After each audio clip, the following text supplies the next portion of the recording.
Well, howdy guys. I am working with a new design I created tonight, embroidery, as you can see.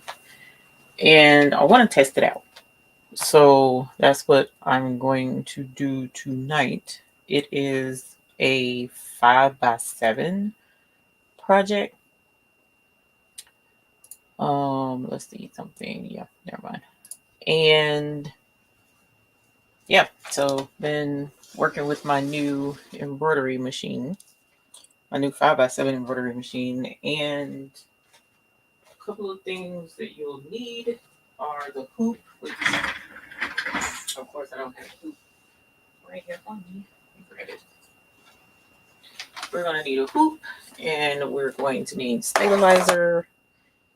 And with this project, we should be good with tearaway stabilizer. Good evening, everybody. So I'm going to grab some stabilizer. See if I can find some. And so, at any rate, before I get into it, appreciate y'all coming and hanging out. I am not in. Well, anyway, so I was going. I had my grandbaby today. Long story short, I had my grandbaby today, and in playing with him and fed him and burped him and all that good stuff, and he threw up on me. And I happen to remember that I haven't made a burp cloth bib combination binky leash for the new grandbaby. And I was like, oh my gosh, I feel ashamed. Even though before he was born, went through the trouble with his mom to pick out some fabric that she liked. And she liked this fabric here from Walmart. And so when he threw up on me today, I was like, oh, let me go ahead and make the bib and burp cloth. And in making up my mind about the bib and burp cloth or whatever, I happened to think about it that a lot of you guys may not have the larger embroidery machine that can make a in the hoop bib and burp cloth combination, because that's usually how I do the bibs and the burp cloth.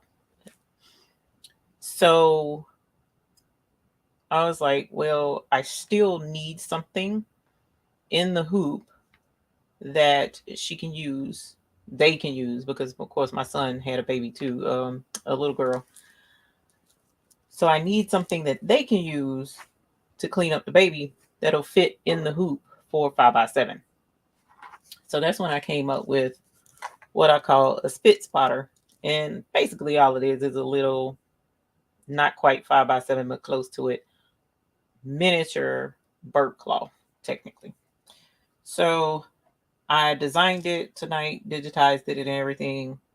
I already have the files converted so that I can upload them and people can download it. But the problem, the part that I don't have, which is what kind of goes with embroidery designs and stuff, is directions and pictures. So because I didn't have that, I haven't uploaded it yet. So I'm just testing it right now with you guys so that y'all can see what it looks like. And then as I go, my plan is to take pictures. So that's tonight. That's what I'm doing. And so again, it's an embroidery project in the hoop. So if you have a 5x7 machine, you should be able to do the spitspotter. Eventually, I intend to make a 4x4 version, so it'll be a little teeny thing that a parent can just use to dab, I guess, the baby's mouth or whatever, for those that want to make one on a 4x4 machine. But right now, we're working with 5x7. Okay, so here's the 5x7 hoop. So it's going to be about yay big. It's not super big. It is going to be personalized with the baby's name. The file that I'm going to upload is going to have the word baby, not the baby's name, on that one. And then that way you can use embroidery editing software to replace the word baby with the baby's name that you want to make yours for, or you can just do generic and do the word baby. So generally when I make my bibs and burp cloths, I use flannel for the front, and I use towel or terry cloth for the back for my bibs and my burp cloths. So that's what I'm going to use for this particular project. This is flannel from Walmart, as I was showing, pre-cut. You know, Walmart don't like cutting fabric no more. So this is 1.5 yards. You can use it with cotton. Okay, so cotton is definitely an option if you want to, because you like this fabric too. Eventually I intend to make a binky leash out of that, but binky leash for me is sewing, not in the hoop. So let me grab my terry cloth and let me, I just saw it. Where is it? Okay, here it is. And I also have more fabric because, like I said, I also have my granddaughter. So I'll make some for her out of this fabric. And I think I have more fabric in my thing under the table. And this is just simple terry cloth, just cut up towel from Walmart. I usually get the big bath towel, but it's not the biggest one. It's the cheapest one, which I think is like $1.25 or something crazy. And it's really thin, but it still absorbs because it's cotton, right? And then I cut it up and I use this for the burp cloths. But as you see, this is like a remnant from where I made the burp cloth. This remnant left over is not big enough for another burp cloth or a bib. So it's perfect for doing the spitspotter to use for that purpose. So I'm glad I kept remnants, because usually I throw stuff away, but I kept it. So that works out really well. Did not realize that. So tonight, again, with this particular project, because it's in the hoop, a lot of your in the hoop projects can be done with tear away or wash away type stabilizer. So I'm gonna grab some stabilizer here in a minute. Shout out to DIME, Designs and Machine Embroidery. They have these pre-wound bobbins that are perfect for this brother machine. The style A class 15 plastic side bobbins. They are made to go with this machine and the 4x4 machine. So if you don't want to wind your own bobbins, which this does wind its own bobbins, but if you don't want to wind your own bobbins, you can get these and just drop the bobbin in and go. And so it saves time and energy. So I'm gonna go ahead and put the bobbin in, and boom, I'm ready. I don't even have to worry about winding the bobbin. So now I just have to concern myself with what goes up here up top.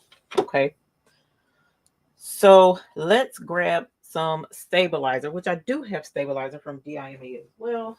So let's grab that, because it's the perfect size for our 5x7 hoop.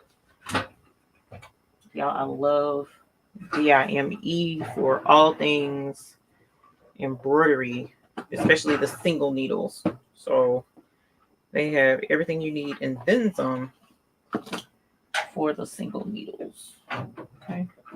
Let me make sure I got the stabilizer in here. I do. Yay. Let's grab this and see which kind this is. Is this tearaway? Yes, it is. Okay. So again, another shout out to DIME. I have these cute stabilizer boxes that allow me to cut the stabilizer without a lot of stress.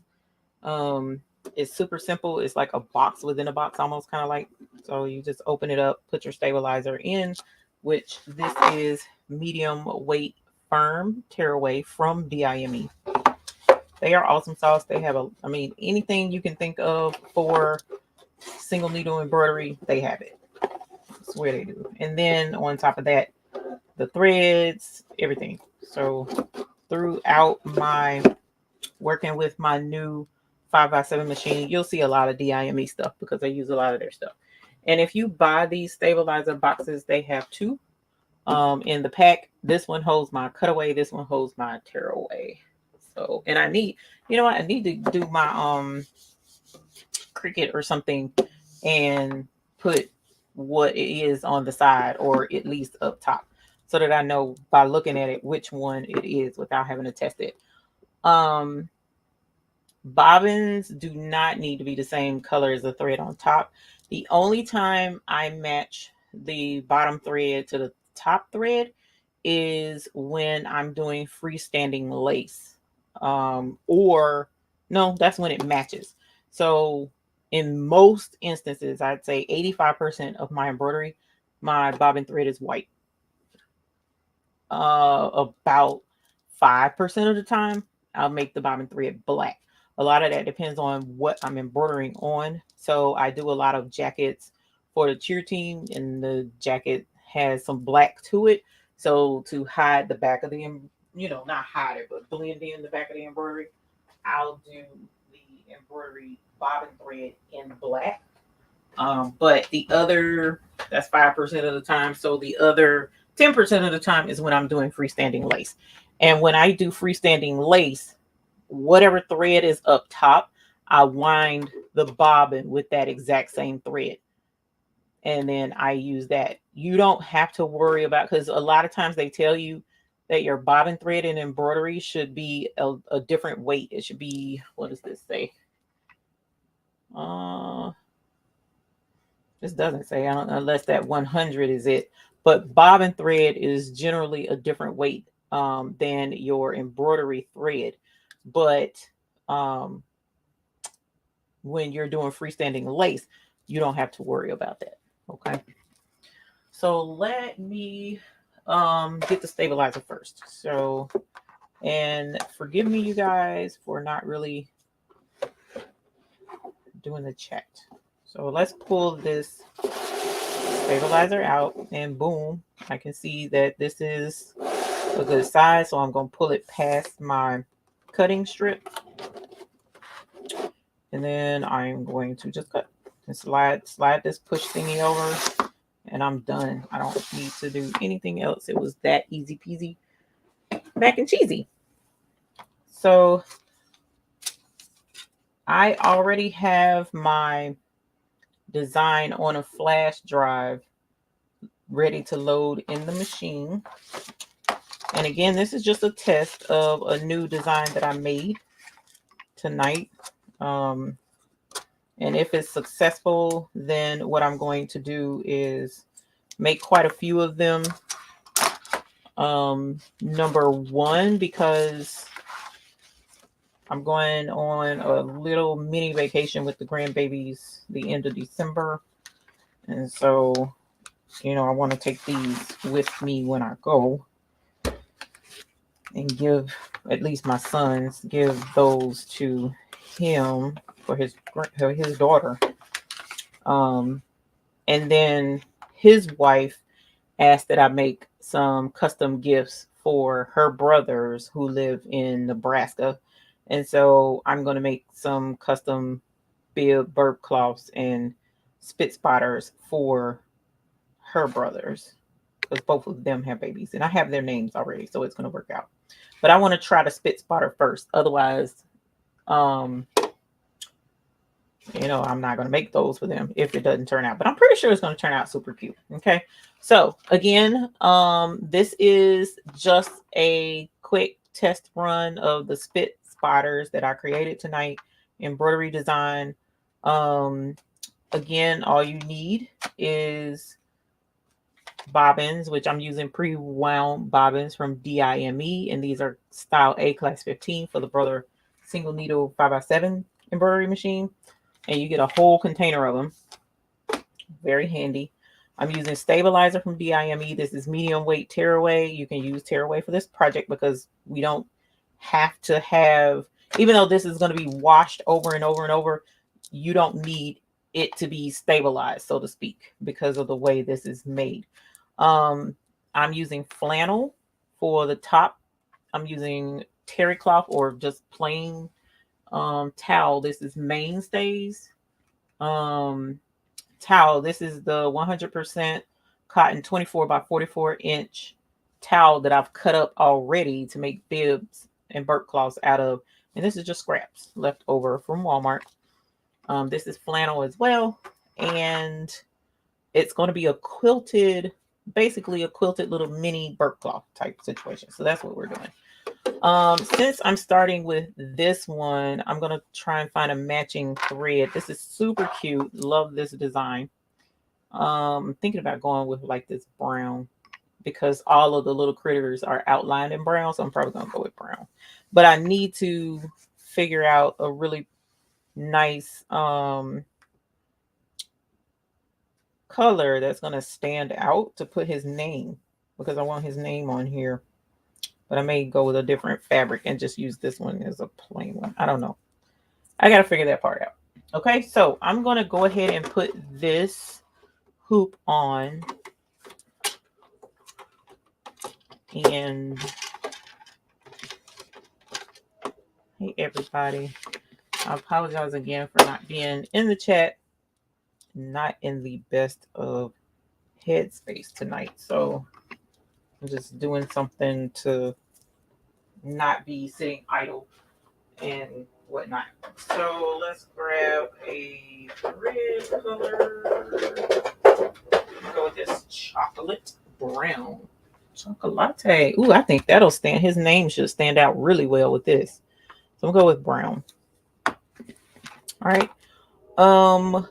So I need to cut this. One of the first things that we'll stitch is the outline of the entire thing. So I'm just going to really quick walk you through the steps. So the steps are, after you get your stabilizer and stuff on, the stitch steps. The first step is the outline. That's just so that you can know where to put your top fabric and your batting. I forgot about that part. My bad. Hold on. So this is a quilted design, so you do need batting. If you don't have batting, it's okay, because when I don't have batting, I just use fleece in the middle. So you don't have to have real cotton batting, but if you have cotton batting, then just use that. And I do have cotton batting. So I'm gonna grab that because these are for baby spit, and I want to make sure it's as absorbent as possible. So I'm gonna use cotton instead of the fleece.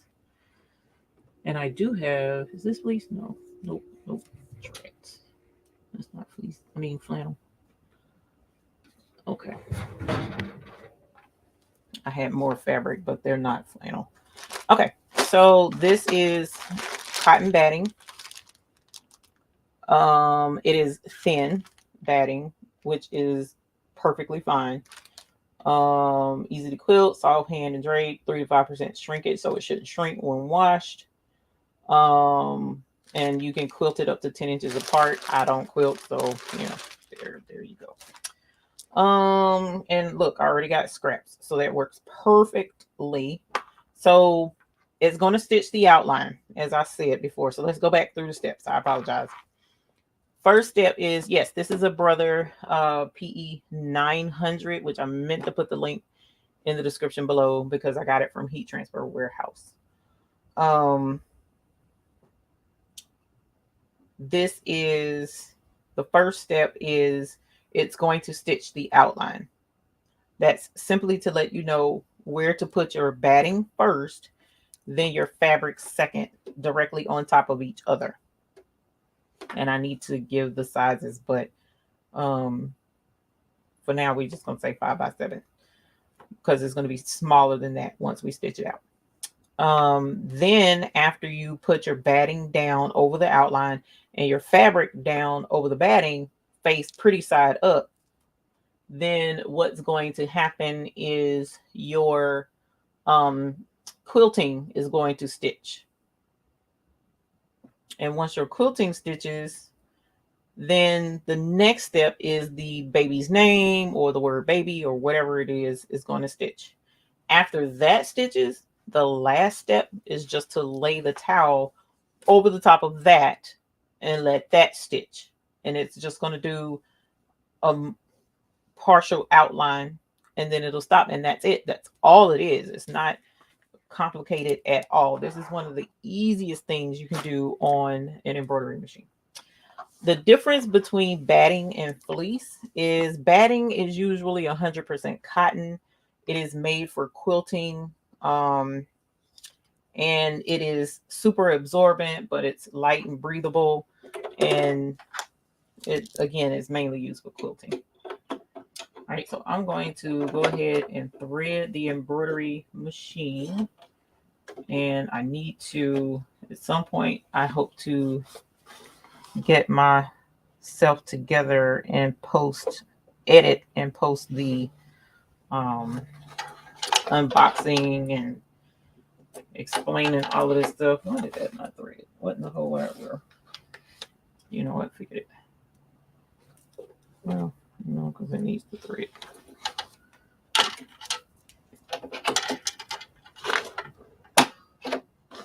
Uh-oh. Not because. Oh, well, at least it threaded. It got stuck. Maybe the needle ain't all the way down or something. Okay. So that's threaded. I have the bobbins in at the bottom. And again, this is the flannel fabric for the first design I'm going to do. And I like to take the easy way out. And since I'm probably gonna make a couple of them, I just kind of like cheat a little bit. And I know this is folded a couple of times, so I'm just gonna do right at about 6 inches wide, even though that's technically too big, but then I can just cut it as I need as I go. Sorry, let's see. Let's go here. I'm gonna slide the end over the 10, and we're gonna go 6 inches is too big. I'm going 5.5. 6 inches. That's what I said.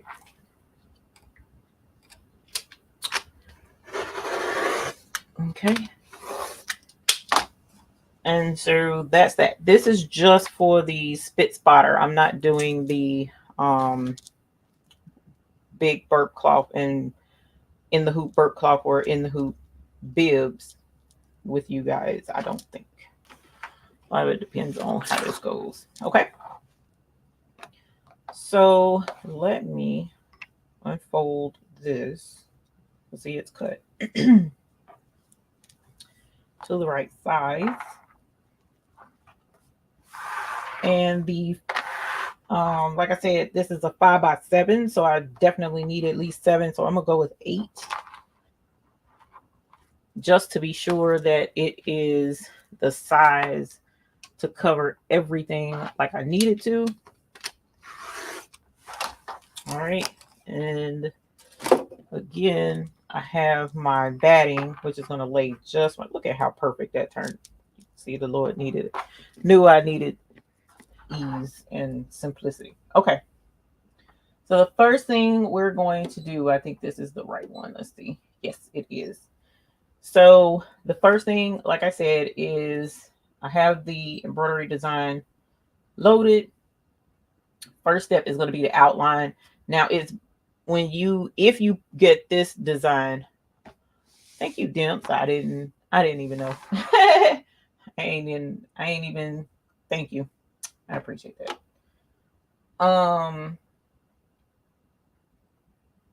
If you purchase this design, it has 1, 2, 3, 4 color stops. I'm just going to use the same color for all stops. Okay. So the first thing we want to do is stitch the outline. Okay. So again, I got my tearaway stabilizer. I have my top color thread. I have my white bobbin thread. I have my batting cotton, 100% cotton batting, my flannel top, and then I have my terry cloth, which is going to be the backside of the spitspotter, and that's it that I can think of. Okay, so let's go ahead and stitch the first thingy, and I'll turn the other camera on as well.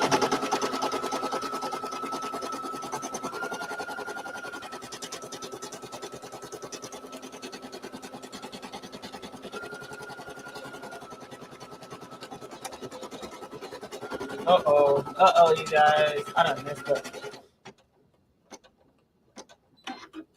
Let me show you what I did. You probably can see it from this camera. You can't see it from that camera. I wanted to use this space right here to cut the fabric and stuff. So I pushed the embroidery machine back too close to the Romeo. So what it did was it knocked it off of registration. Look at that. Look what it did. See, it stitched it wrong. So I'm going to cut this off so that it can reset itself. Cut it back on. And then I'm going to pull it forward so that I don't have that happen again, because the hoop hit Romeo back there.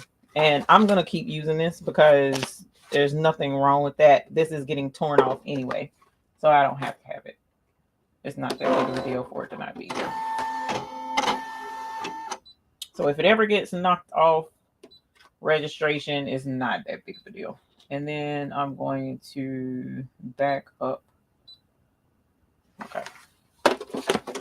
So hopefully it will not be off registration this time. So I'm gonna stitch it again. Same thing. I just moved it forward. Thank you, Karen D. Thank you, Jesse. Thank you, Unbiased LLC. Thank you, everybody. All right. So it's not hitting Romeo this time, so it should stitch like it's supposed to, and it did. Yay. Okay. So I'm going to show you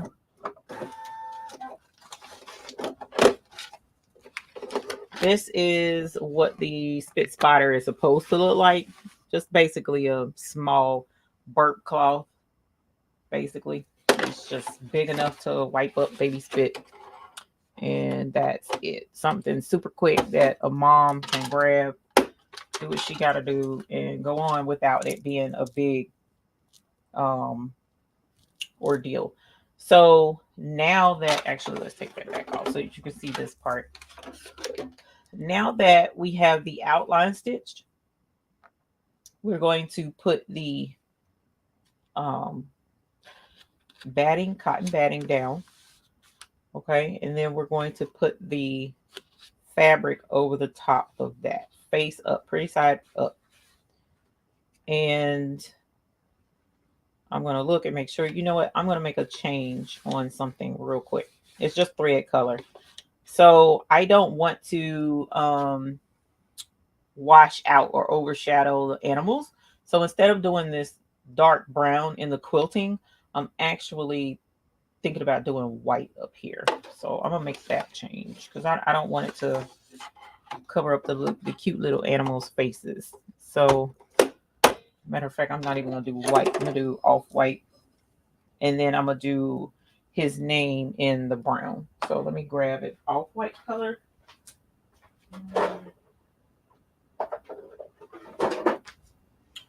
Because the fabric is white though, but I think the cream should tie it together. So we're gonna put this on, and put this.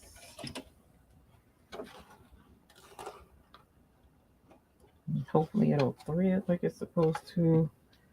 With the auto threader, I don't know why the auto threader was tripping earlier. See, it's still tripping. Oy vey, that's usually the first thing that breaks on a sewing embroidery machine is usually the threader.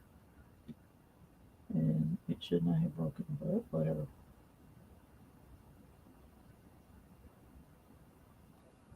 Nice. Okay. All right, so that's done. Now that it did the outline, I covered the outline again with the batting first, and this is the top side of the spitspotter, the pretty side. And let's go ahead and do the stippling, which is the quilting. Thank you, Elevate Artistry. Yes, with this particular embroidery machine, 5x7 is the biggest I can do with this machine. Now on my other machines, I can go much bigger, but I am going to do bigger on the other ones because of the bib and a burp cloth is pretty big. I'm doing a 7x11, I think is the size of the finished bib on, and I'm going to do it on my 6 needle. On the 15 needle, I can go even bigger than that. Oh, Bedazzling Designs, that's cool. Congratulations. Please definitely let us know Sunday when you get it so we can ring the bell for you. Oh, that's super cute. I'm glad I changed the color. I think that would have been a little much if I had did that dark thread. Because I like the quilting to be there but not overtake, you know, the fabric.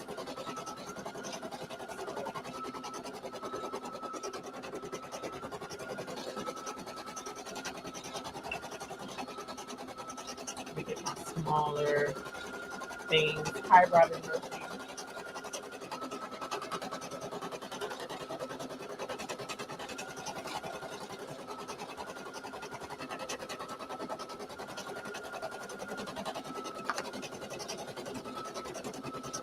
But this type of in the hoop project is so easy to do. It's super simple. It doesn't take long. The setup takes the longest, honestly. But once you get into the routine and the rhythm of putting these together, you can really knock these out.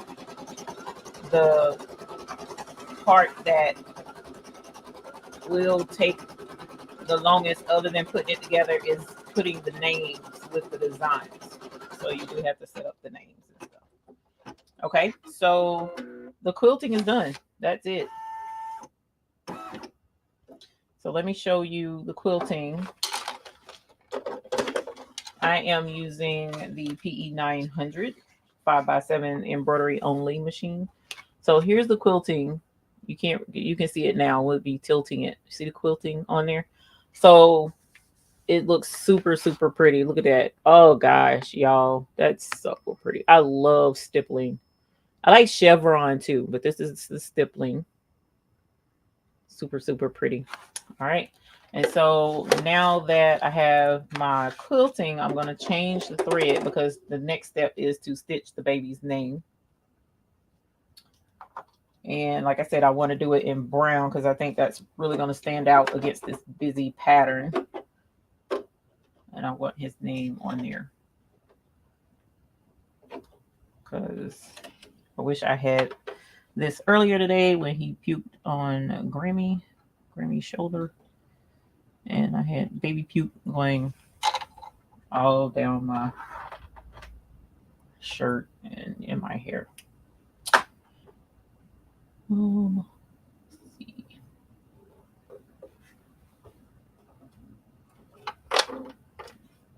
Because this would have been just big enough to clean him up and whatnot instead of the clinics that I ended up using. Okay. So I'll put this back on. And now when you're doing this, you will not have to take it off and on, off and on, off and on. The only reason I'm taking it off and on is to show you guys what it looks like. Okay. Hey, Marilyn. How you doing, honey bunny? So now it's going to do his name. I'm going to trim this thread because that annoys me whenever it does it. Hopefully I didn't mess nothing up.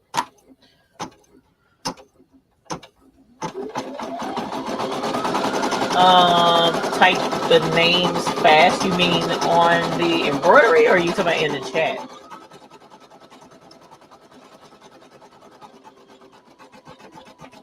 Thank you, Marilyn. She picked out the fabric. We went to Walmart and she picked out the fabric for what she liked for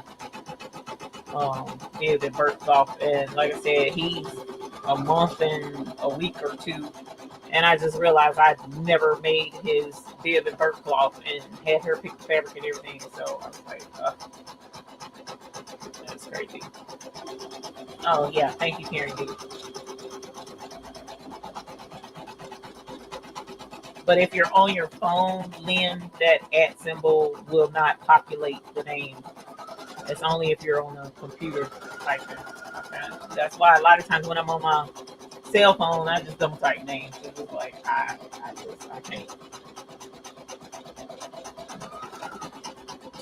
So again, this is a super easy project that I made to give the I was supposed to be doing a bib and burnt cloth, and decided that I needed to do something in the hoop for a 5x7 machine as well, whereas the bib and burnt cloth will not go on this machine. It's too big because the bib and burnt cloth is 7x10.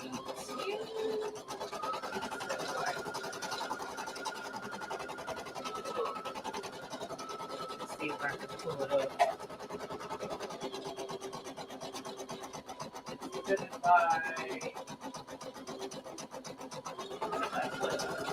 So the bib and the burnt cloth is 7x12, so it's not going to fit on a 5x7 embroidery machine. So I'm going to have to do that on the multi-needle. And not everybody has a multi-needle. So I was like, well, what can I make in the hoop to go with the set that'll fit a 5x7? And I was like, little spit cloth would work out really great. So that's what this is. I made it and digitized it tonight.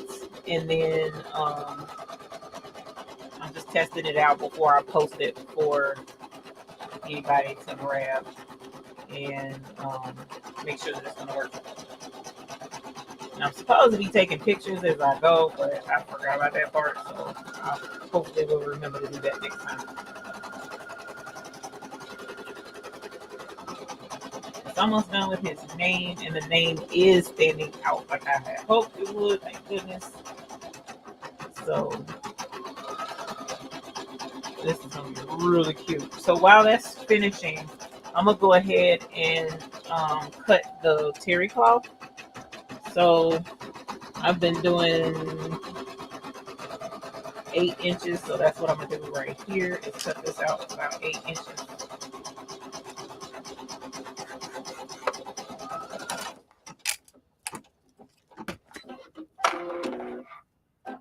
Perfect. Perfect. Okay. So now that it's done the quilting and it's done his name, now we just need to close everything up. I have done repositioning for a bigger design, but in the hoop design, generally repositional hoops don't work very well for those at all. It's been my experience anyway. The repositional hoops are great for like if you're embroidering on a bib that's already made, for instance, and you need to make something big, then yes, you can use the repositional hoop for that because you don't need a continuous design as far as it, like this needs a continuous design. It's in the hoop, and I need this outline to be continual. Whereas a repositional hoop, you kind of gotta know what you're doing to see if you can make it happen. I've heard of a couple of people being able to pull it off. I have not been able to, so I just don't even bother. But here's the little spitspotter, and as you see, it's super cute. There's his name, and there's the pattern, and you can see the stippling there. So now that we have the stippling, the quilting, and his name, we're just going to lay this over the top. Hopefully I made it big enough. Oh, actually, let's cut this off. You know what? To be on the safe side, I'm going to use this bigger piece because I want to make sure that it covers this thing. I won't be upset if it doesn't. All right. So I'm just going to make sure that the towel seam is off the side so that doesn't get caught on the embroidery. And I'm going to pull this down just a little bit. Not too much. And cover the rest. And the towel goes on top of everything. Okay. So let's put this back on. And there they are. I probably should have. I'm going to have to go back and change that in the pattern. Possibly. Okay. So now this is the last step. It's just going to do the partial outline so that we can finish this off. Okay. And I got it doing a triple stitch all the way around. Triple stitch just basically means, for those who may not know, a single stitch is just a straight continuous stitch. But because this is going to be washed, it's going to be abused, it's going to be spit on, the whole nine, I wanted to go around the outline and secure it really well with a triple stitch so it doesn't pull apart and all that crazy jazz. So I'll give you another FYI here in a minute as soon as this is done. And then that way you can be successful in making a bunch of these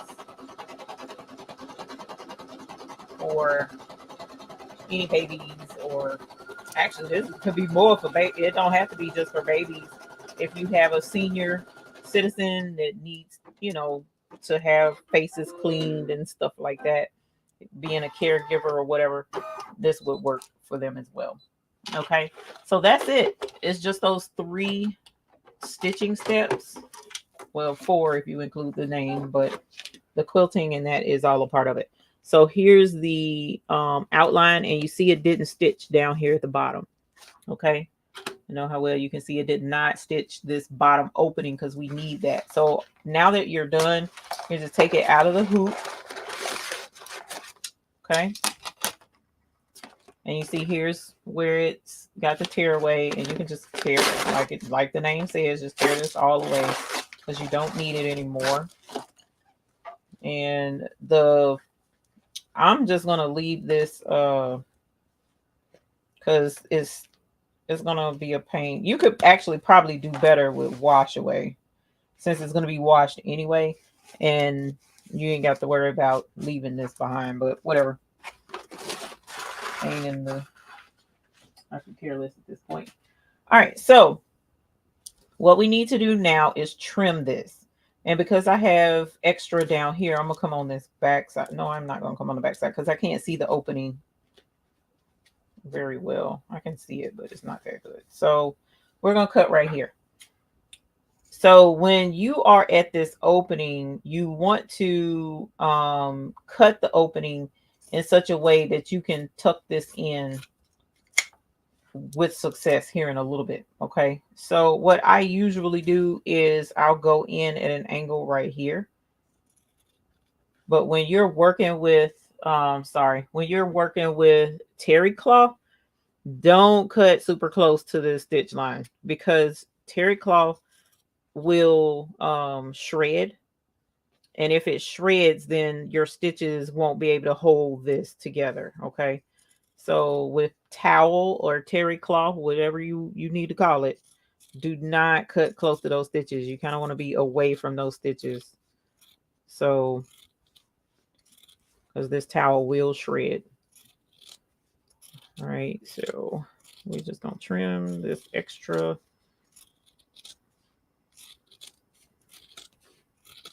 And just that quick. This is a really easy project. So we're gonna make another one here in a minute. So see how I left that tab? I'm just gonna cut a little bit off of that, not a whole lot. All right, and so at this point, we're gonna separate the towel from the front of the thing, and we're gonna turn this inside out. Okay. I'll turn it inside out. I may make that opening. See, this is why I'm doing it, you know, trying it out. So first, before making it available, because I want to, number one, like I said, take pictures as we go. But I also want to make changes if I need to. Okay.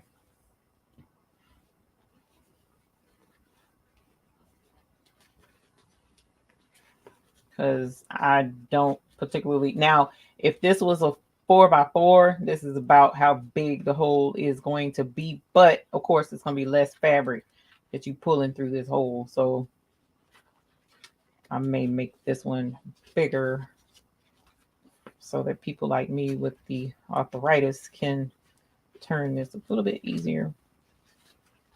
But as you see, it is turning inside out.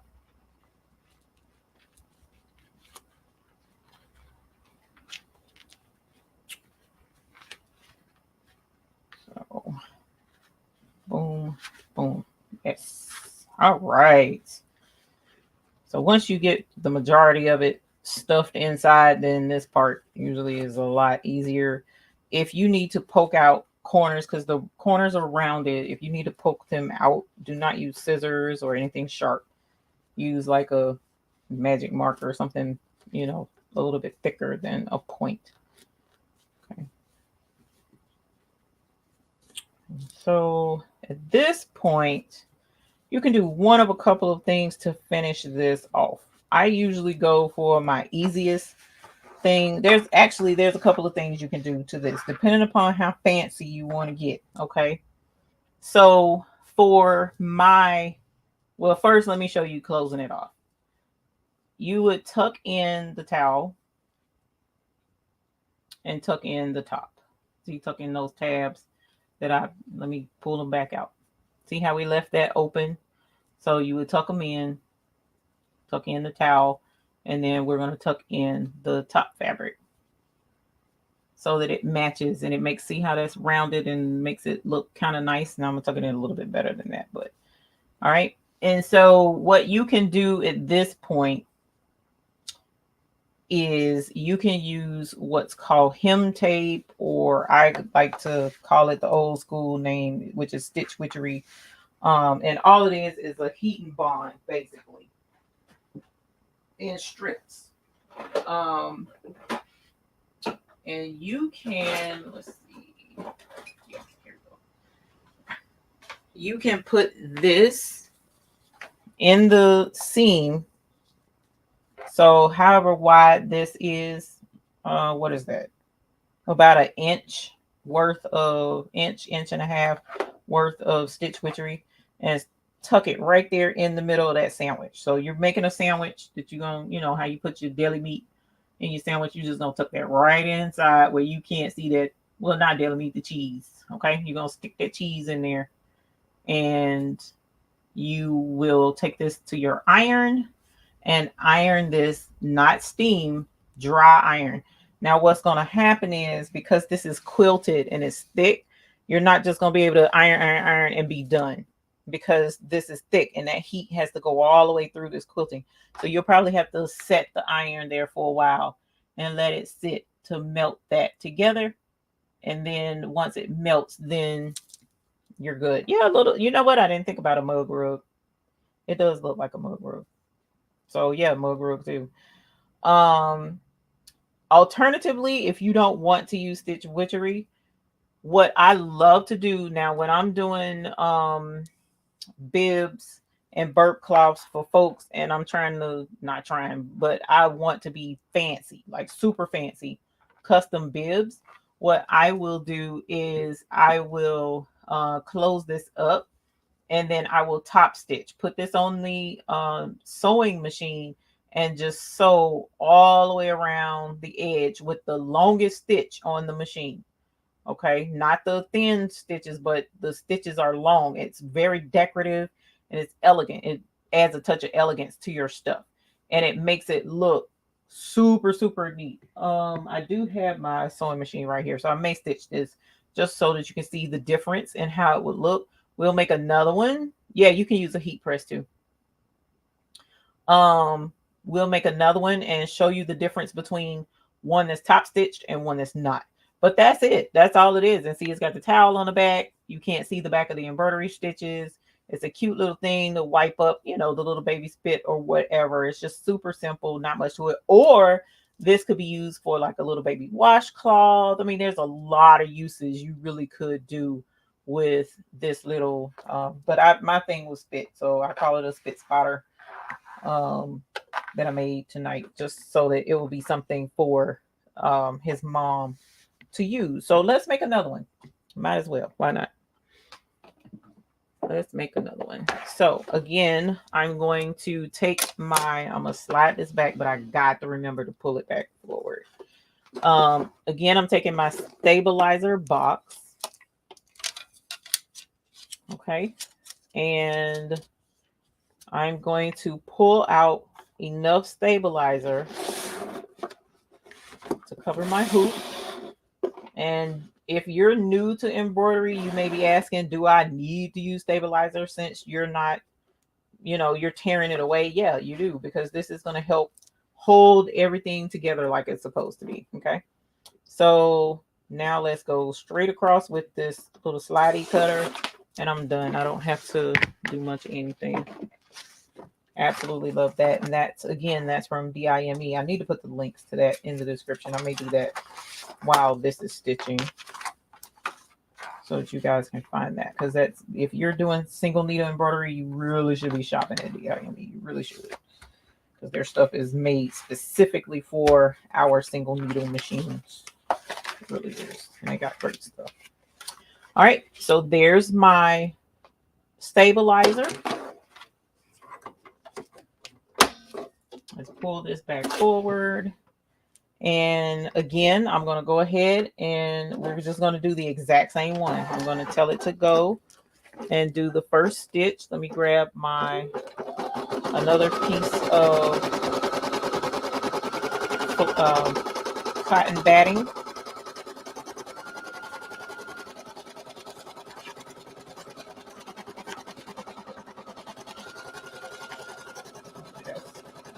Just wide enough.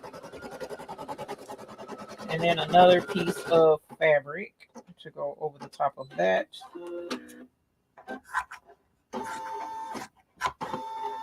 Okay. So I'm just going to lift the presser foot to make it easier for me to put this on.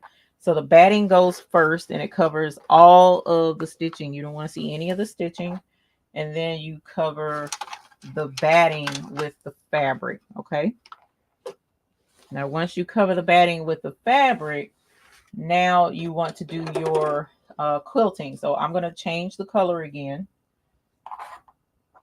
because I want my quilting to be a light color. I don't want it to be dark like his name is. And I'm going to put this on, and I need to at some point check my threader and find out why it doesn't want to work. Oh, I may trim this so I can thread my machine without the threader.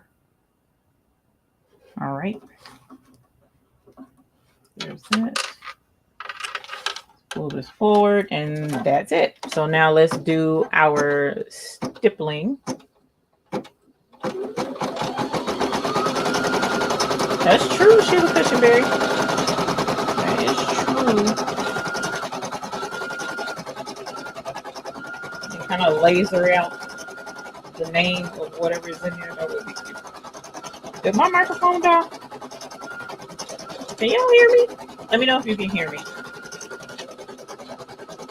My mic is not lit up.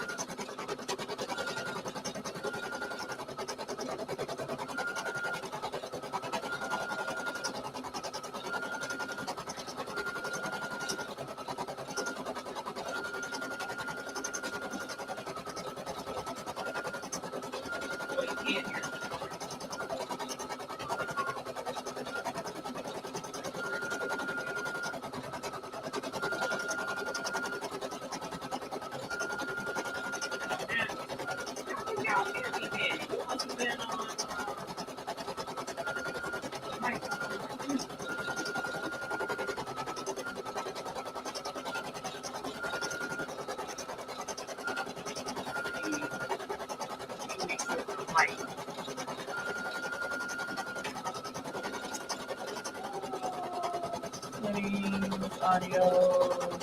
Oh, that's why you're on this microphone.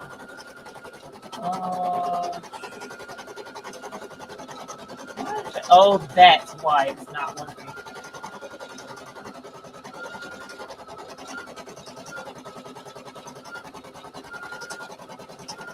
Okay, alright.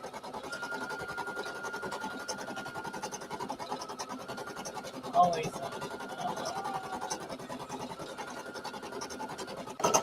Alright. That's the microphone I was trying to use, is this one. Hey, 7:55, honey bunny. Alright, so again, this is super cute little quick baby gift project. So now that it's done the quilting, you saw how quick that was. It didn't take long at all. So now his name, it says it's going to take 4 minutes to stitch out his name. So let's go ahead and get this going. And then we're going to put this on and unfortunately thread it by hand. Let's cut this. Whoops.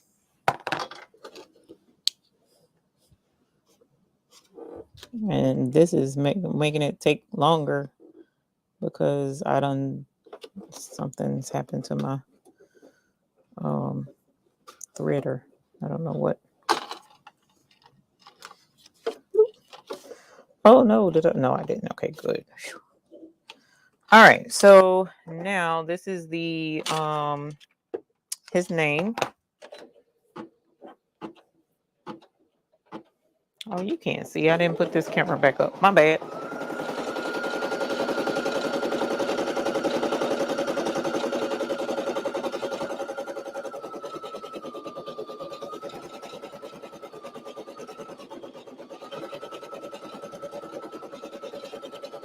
So hopefully you guys will like this particular project. Like I said, I'm going to make one change, and that's to the size of the opening, so to make it a little bit easier. You know what? I am going to use the heat press just because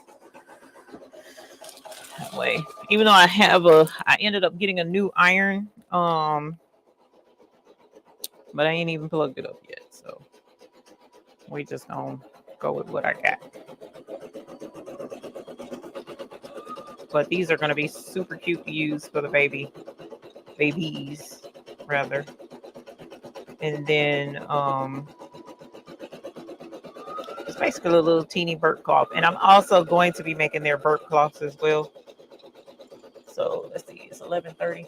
And she said ring the bell for the iron. That's funny. I guess I could. I didn't even thought about that. But thank y'all for coming to hang out while I test out this embroidery design.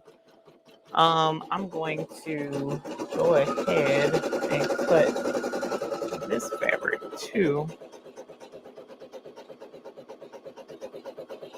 because this fabric is for my other grandbaby.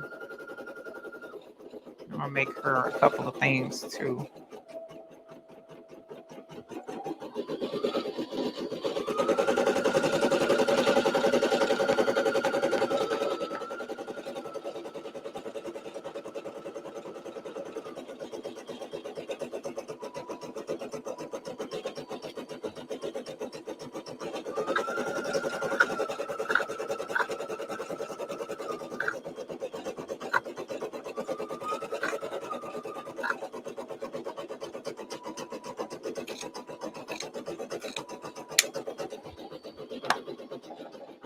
Oh, great.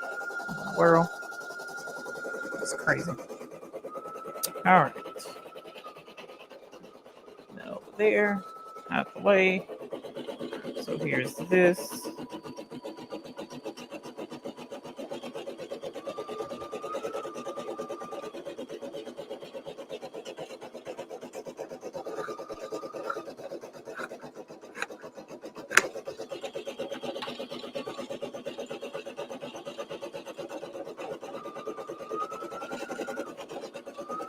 Grab more towel.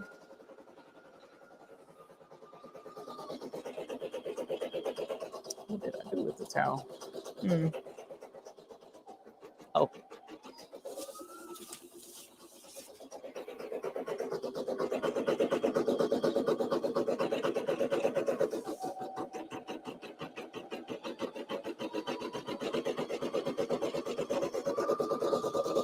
I need to go look at it. Thank you, Sheila. I do need to go look at it. 7:55. I haven't been online much, unfortunately. Just only in certain situations where I feel like I really need to be online, because I've been fighting a wave of depression. So, and unfortunately this afternoon it seems to be kicking my butt. Okay, so now it did the quilting, it did his name, and so now we're just going to do the outline again. That's the last step, and we'll be done with his second spitspotter. The heat press has heated up back here, so I'm gonna heat press this one, and I'm going to get the sewing machine up here and do one with a top stitch, just so that you guys can see what that looks like. Like, I'm serious. It like takes your in the hoop stuff, or your bibs, or your burp cloth, stuff like that. It takes it to a whole nother level. So I'm tucking the stuff in a little bit better.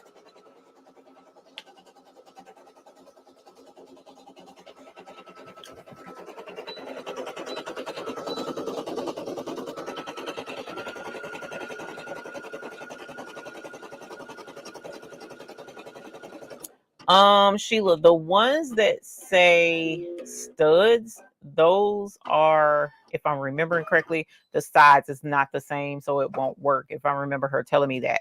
But if you have Matt's Rhinestone Wizard, you might can resize it with his wizard. You know how you select all the circles and turn them into the right size? You might can resize it, and based on the spacing that she has on that particular design, it might space properly as it, gets the holes to the right size, and then again it might not. That's like you got to try it and see type situation. But no, I know it says it's a 10. She told me one time sequins and studs are different. She told me one time. That was a long time ago though. So, I don't know, babe. Honestly, I would try it. See if, select one of the circles for the studs and see if it's the same size, the 0.13. If it is, then you're Gucci. If it's not, then you'll have to resize everything. So we're going to trim this, and again, do not trim close to these stitches when you're working with towel or terry cloth, especially this Walmart towel, child, because this Walmart towel stuff will shred if you get too close, because the loops on here are spaced out a lot. So if you hold up, which we will, matter of fact, let's do that so you can see what I'm talking about. You're going to learn today. Let's grab this one. And you can do this too. I'm going to show you this real quick because you can do this too. But if you look at, let's see if you can see it good on this camera. If you look at, yeah, you can, cool. You see how this is super loose and super, whatever. But look at the difference in the quality of the towels. You see how thick and plush this one is? It's not even super much thicker, but there's way more loops per area than it is on this one. So this is just cheap Walmart towel because they're for babies. They're gonna do nothing but spit on it or whatever. So you don't have to go super cushy. But if you did want to show out and go super cushy, get a better quality towel.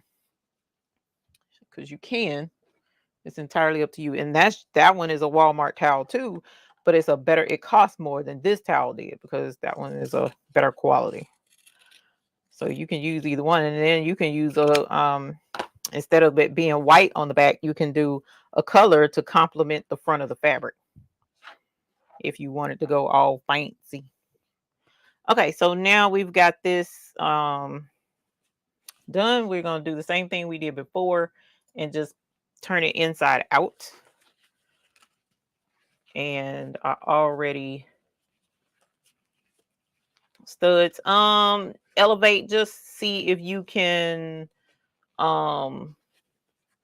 just make sure that the stud size, just make sure the size of the hole is 0.130. If it's not, Patrice has, I'd have to find her tutorial where it tells you how to use what's the name of that program? Silhouette Business Edition to resize the holes. Love you too, 755. Hey Debbie D. How are you?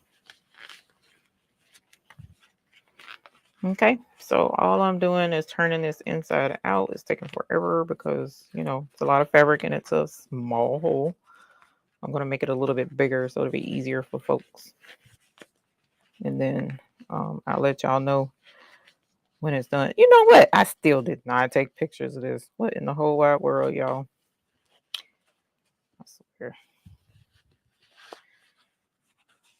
I hate depression. All right, so inside out, boom, boom, boom, boom. Okay. So there's that corner. Here's this corner. Super, super cute. This corner, that corner, and there's our second spitspotter. And so I'm gonna tuck this in and tuck this one in. Same way I did before. You're gonna, oh, you probably missed all of that, Lord Father. Okay, so we're gonna tuck in the towel part and tuck in the front part to match up the poke it out some more. Match the flat side so that it evens out and looks super cute. Okay, now I'm gonna do two things. The first one I pressed, and let's see, yep, I pressed it with the heat press, and so now it's glued shut. And you can tell it's flatter, so it even flattened out my darn quilting. I don't like that, but it flattened out the quilting some. But 9 times out of 10 when you wash it, it'll fluff back up, but I don't like that part. All right, and so here's this one. I did not and am not going to press it because we're going to actually stitch this one closed. So let me slide this back and move some of this stuff around really quick so I can have space. Let's grab this. Actually, not that one because that's too warm. It's going to warp my thing. All right. So let's grab the sewing machine, which thank God is still plugged up.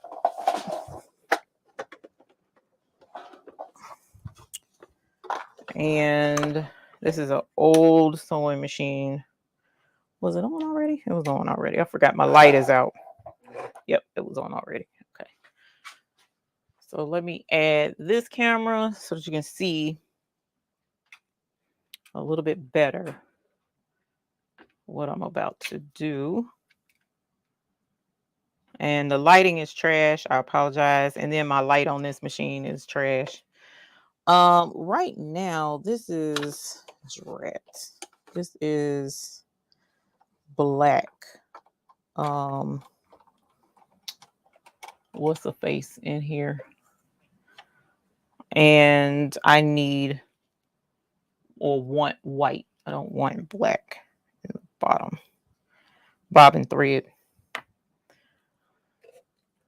So let me pull this off.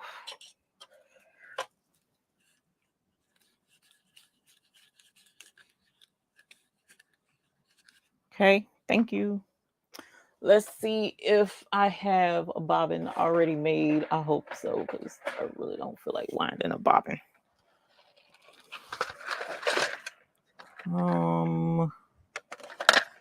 And then because this machine is so old, it takes this kind of bobbin.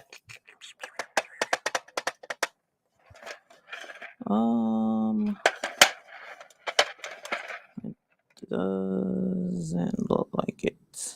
Oh, yay.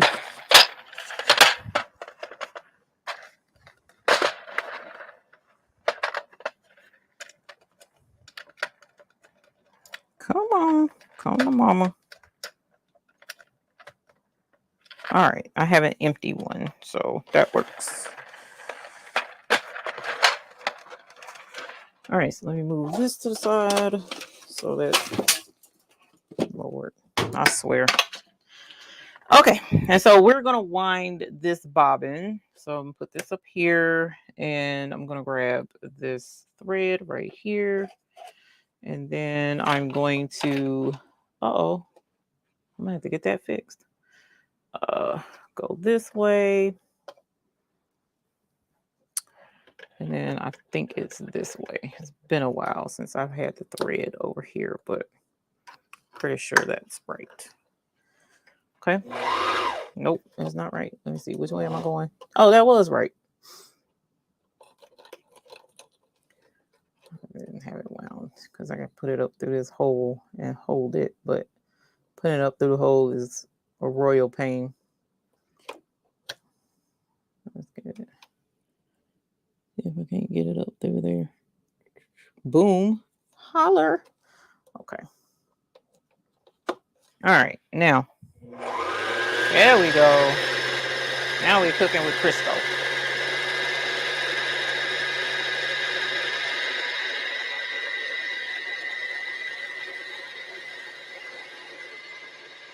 Okay. And when it's done, it'll automatically stop. I'm going to trim this.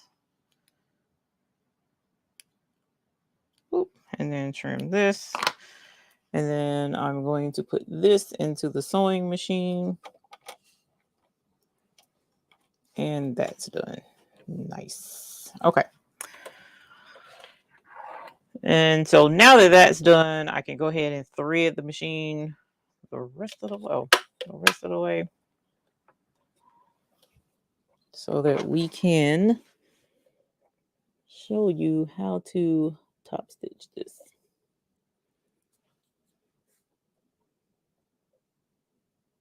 Oh, there you go. All right, perfect.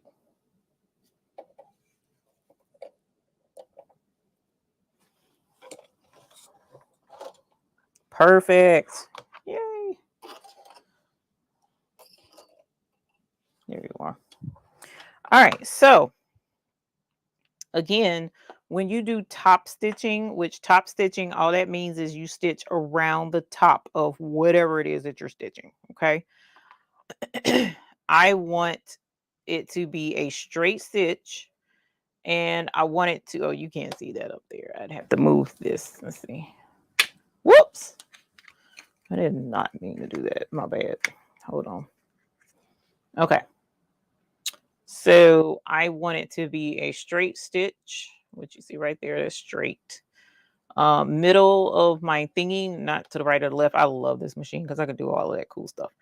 And then I want it to be the longest stitch I can do. So I'm putting it on 5, okay? That's how you do a top stitch. And then we're just going to go around the edge. That's all it is. Let me get my pedal so that I can step on this thing like I need to. And because this is super thick, I'm having to cram. But whatever.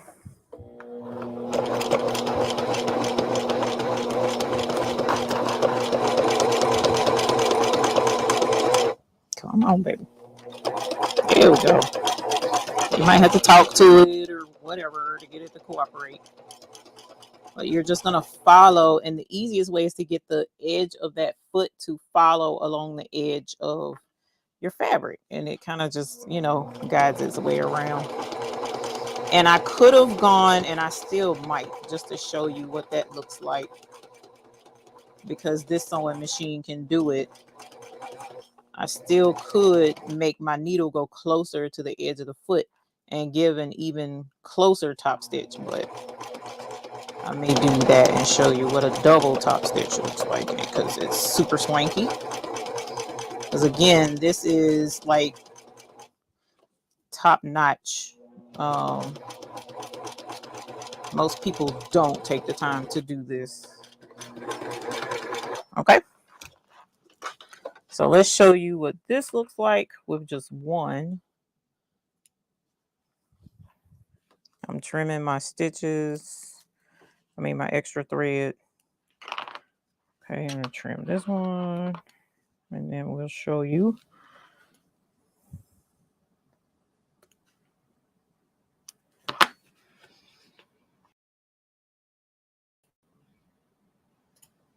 Okay, so here is what it looks like with the top stitching. Can you see how I stitched all the way around up there? And the added bonus to doing the top stitching is it stitches it closed down here, as long as I had it tucked, which is why when I cut this and was trimming the extra around, remember, and I said don't trim too close to the stitching.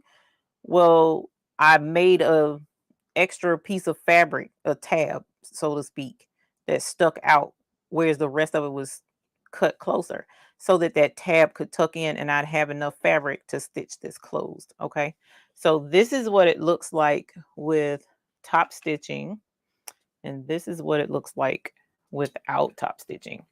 So you don't have to top stitch, but look at the difference on how that presents. Because I don't know, it kind of looks like a little bit more effort or whatever. Another benefit to top stitching is when you wash this one, it's less likely to warp and pull apart, you know, and whatnot. Whereas this one, because it's not stitched together, see how you can pull it apart really easily. So the top stitching will help keep that from happening.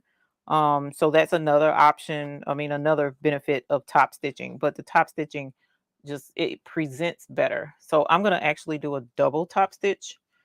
And we'll look at what that looks like.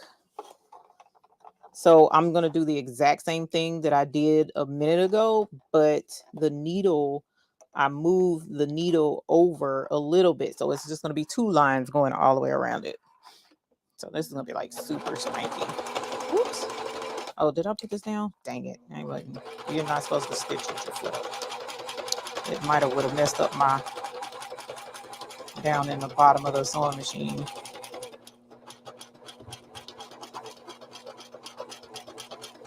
So like if you can manage to do a double stitch and it line up right, then it's like you really put effort into it, and charge a little bit more for it because you just like went all out.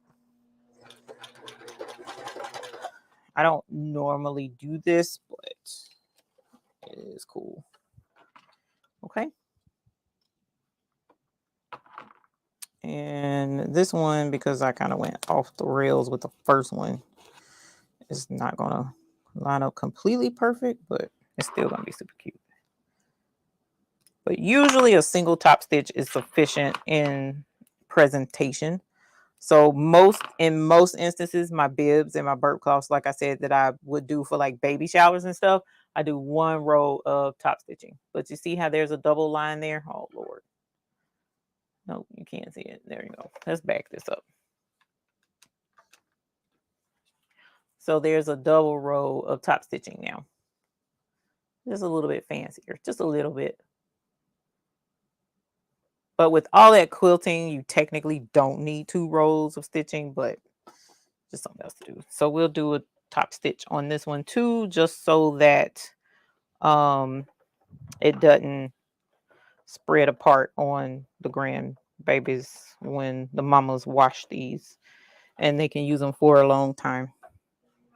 And like I said, as the kid grows, as the kid grows, this can be used for a washcloth later on. Oh, God. My stitching is trash on this one, y'all.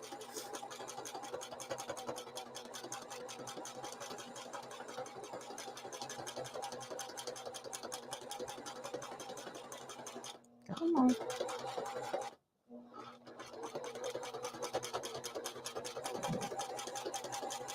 Alrighty. And all the way around to the other side.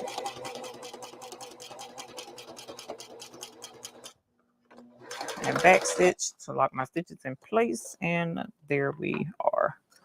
So this one is now done. Okay. So just a little teeny spit spotter, little teeny burp cloth technically is what this is. So now he has two that he can use. His mommy can use to clean him up. And like I said, I'm going to make the bigger burp cloth version and some bibs to match this. But for right now, that's just showing you how you can finish it off if you wanted to. You do not absolutely have to. So don't think you have to get out the sewing machine and all that jazz too. So I'm going to bring this back over. And I'm going to, actually, let's not bring it over yet. I'm going to do one for Liliana, my granddaughter, and then to round us out, and then I'll be done. I thought this would help me. Whoops. I thought this would help me feel a little bit better, but it really isn't. Alrighty, so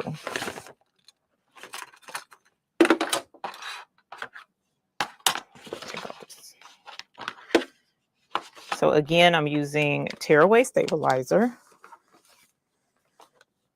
for this in the hoop. Spit spotter is what I've been calling it. Let me take off my house coat because I'm getting warm.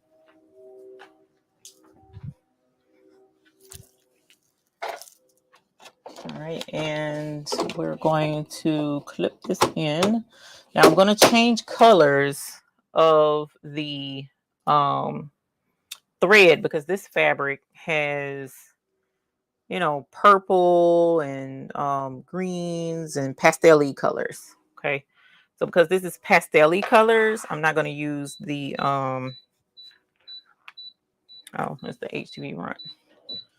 I'm not going to use the brown, okay?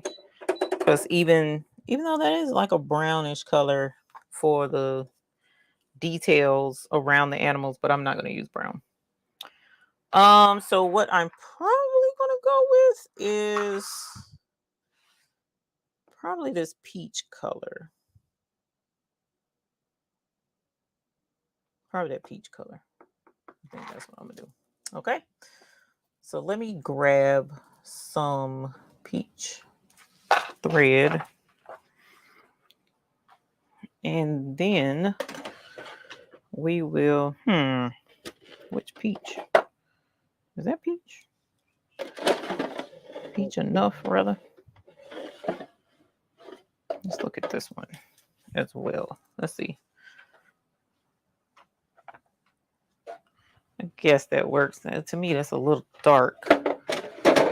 Let's look at this one. Yeah, not pink enough.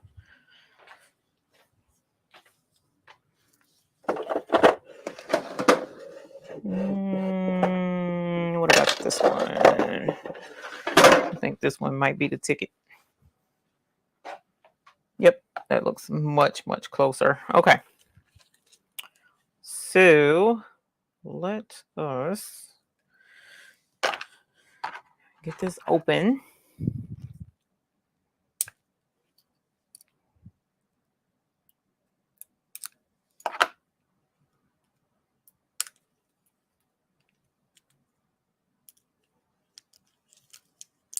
Digitizing is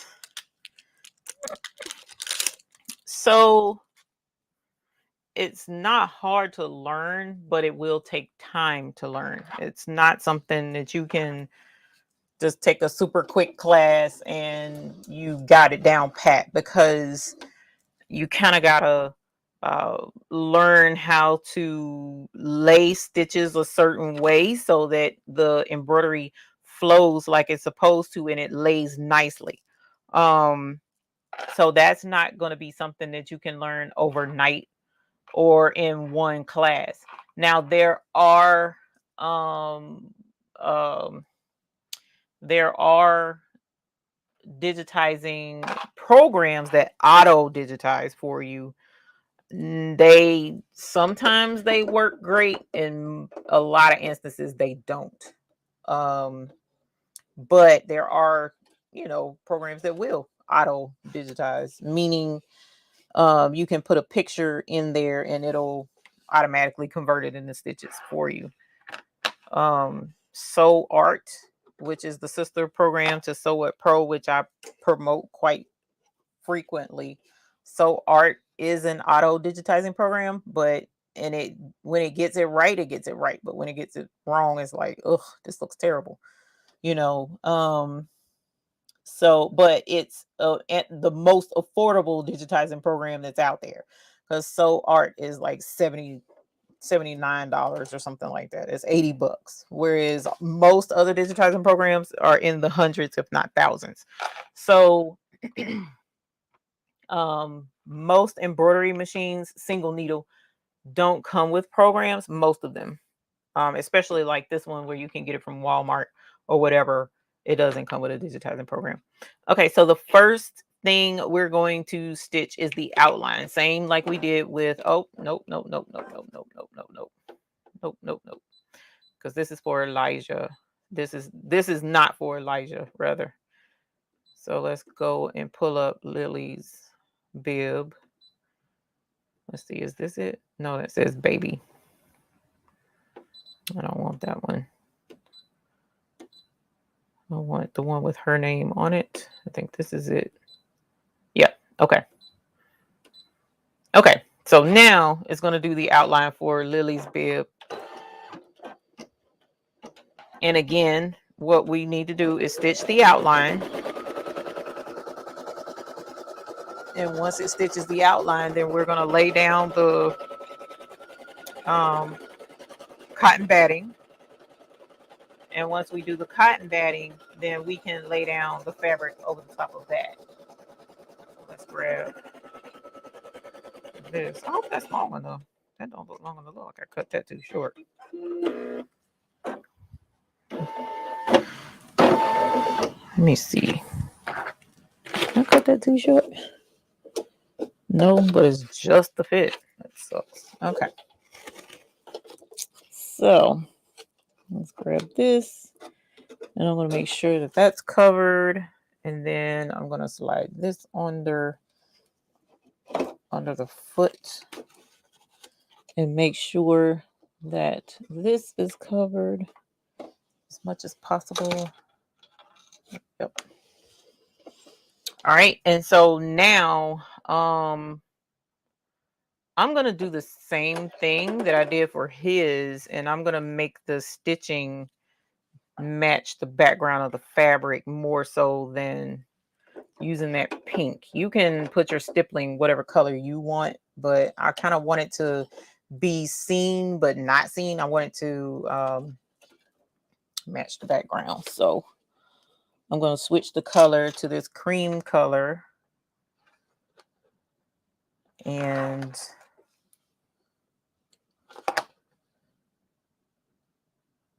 then do her stippling or quilting stitches. Okay, and so now let's do her stippling. Sew Art is for digitize, or Sew Art is for taking pictures and turning pictures into stitches. So what Pro is basically doing what I did for this, where I took a design that I had already made, which is the spitspotter, and adding the baby's name on into the program. So with the spitspotter design that I am going to put up for people to get, that design will not come with your baby's name on it. So in order to, it's just going to say baby. So in order to make this custom to your baby's name, you would use Sew What Pro to take off the word baby and put in your baby's name in the spot where baby is. So that's how, that's the difference between the two. Whereas so art, I don't think you can make, I mean, you probably can make an in the hoop design with So Art, but So Art is an auto digitizing program. So that's not a program that you would use to make an in the hoop project. You would need a higher quality digitizing program for that. But if you just want to take some pictures, like a picture of a balloon or a picture of a fox, and turn it into embroidery stitches, then you would upload the JPEG or the PNG or the, I don't know if it does an SVG, but the image of the fox, and hit auto digitize, and it'll digitize it for you. That's what So Art does. Turns it into stitches, and then you can stitch out the fox. So logos, pictures, stuff like that, it will auto digitize for you. That's the difference between the two.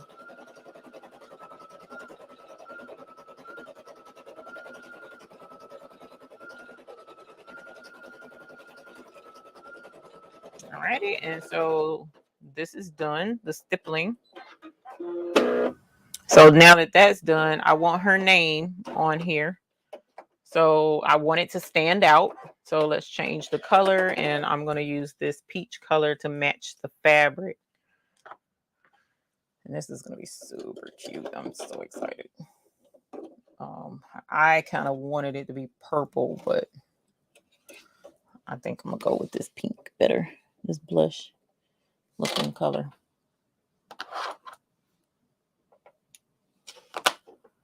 All right, and so let's go in there.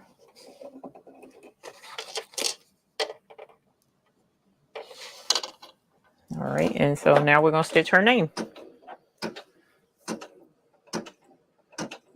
Thank you, Sheila. That was a great explanation, because that's basically what it is. It edits a design that's already there.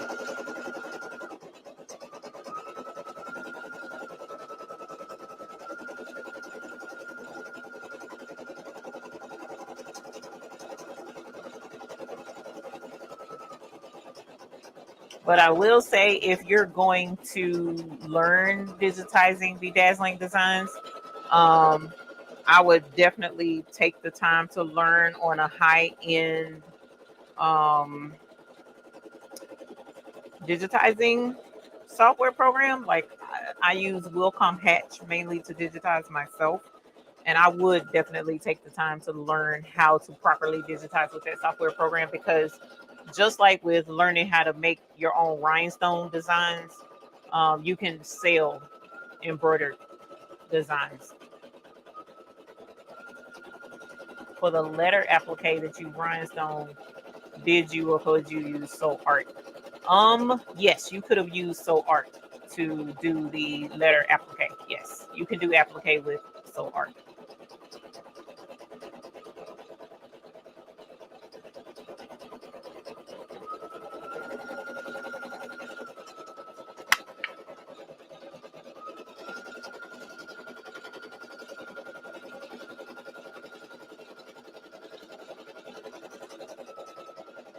Alternatively, you can purchase applique letters. So let me think. Embroidery fonts. There's several places you can get embroidery fonts from. It's been a while, but Applique Corner is where I used to get fonts from.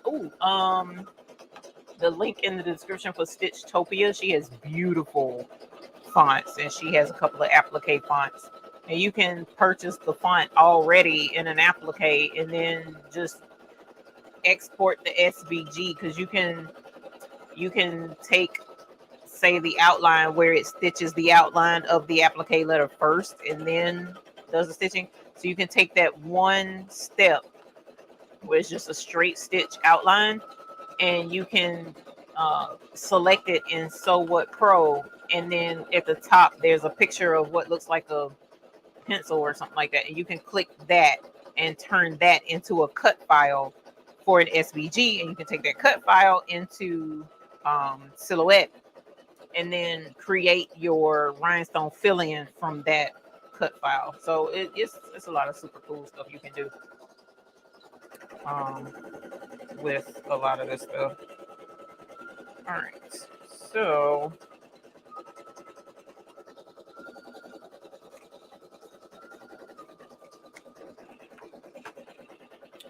her name is almost done. So according to the screen on here, this entire situation should take no more than 7 minutes if you got everything laid out and ready to go. So it stitched her name. Her name is gorgeous on here. So I'm going to show that to you after we do this last step. So now we're just going to put our terry cloth, just like you saw earlier, on top of everything and sandwich it all in. Make sure that, you know, no fabric is folded all up in the way and all of that stuff. And now it's going to do the final stitch. And that's it. This is done. After that, you're welcome, Karen. After that, we are done with her first spitspotter. Whoops. Better be nice and flat.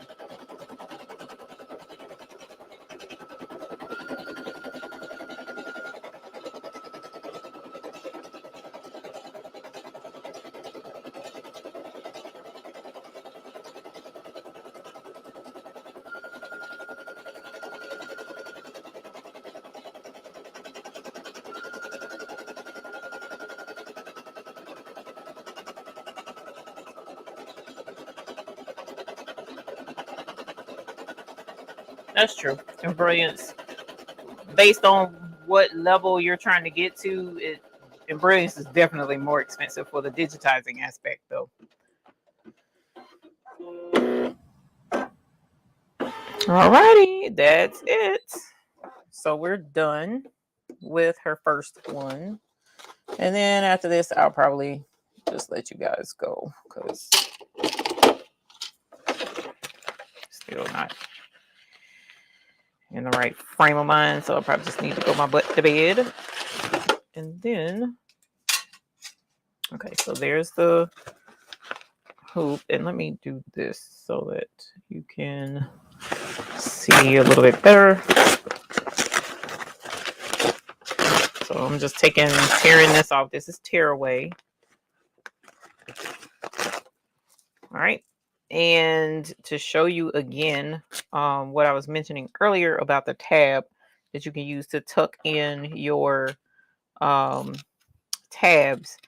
When you're cutting terry cloth, which is towel, when you're cutting this, you don't want to cut close to your stitching because towel shreds and it will shred if you cut too close. So stay a good ways away from your stitching. And when you get to, even though it's hard to see on this side, I've been cutting it on the other side, but this is where the split is. So I'm going to kind of angle to make a tab like so and come straight across to cover the space for the tab and then go in. I don't know, I guess for like a side of a hexagon or something. I don't know what else to call that. And then we're going to continue and cut all the way around parallel to the stitch line, but a good roughly ½ inch away from that stitch line because terry cloth is not forgiving. Okay, so we got us a little generous space all the way around, and then we have a tab up here that we're going to use to turn this joker, to tuck this once we get it inside out. So I'm going to pull this. That's true. That also reduces the fraying chance. You're absolutely correct. So we're going to turn this inside out, and it's working. This is great. Even with the hole being just a little small, I do like how it's turning out. So I should have this listed, even though I still did not take pictures of the process. There's certain things that, oh, you know what? I don't have to take pictures, y'all. I can just link to this video. And that shows you how to make this. I don't know what I was thinking. I don't have to take pictures. a video in a way is better. And I can even edit this and make it shorter for just making one of these. Yay. Okay, so it's turned inside out now, and let's finish poking it all the way out. Nice and pokey. Nice and pokey. Nice and pokey. Nice and pokey. Okay. Super, super, super, super cute. Oh my gosh, y'all. This turned out adorbs. They're going to love it. So this is with her name on it. And there's the quilting. Even though with the way the light is hitting it, it kind of like washes out the little animals. But in person, it's not that bad. It's not that bad to see the little animals in the background. All right, so see our tabs are tucked in. And I kind of like to make sure that it, you know, it continues the flow of the thing. So, but that's just me being a perfectionist. Okay, and so I can top stitch this close now, and it'll be super adorbs for her. And clean up her little spit messes and drooly baby, and or like I said, you definitely, if you know, senior citizens who need a little bit of extra care, then you could make some of these for them, so that caregivers can clean them up and stuff like that, keep them nice and tidy. But it's super cute. It's super cute.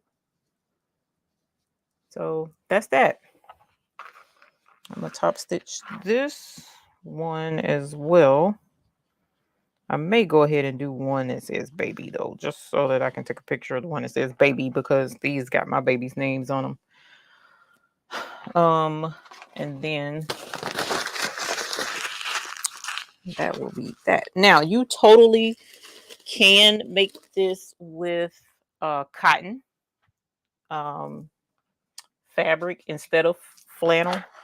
I used flannel. You can make it with cotton.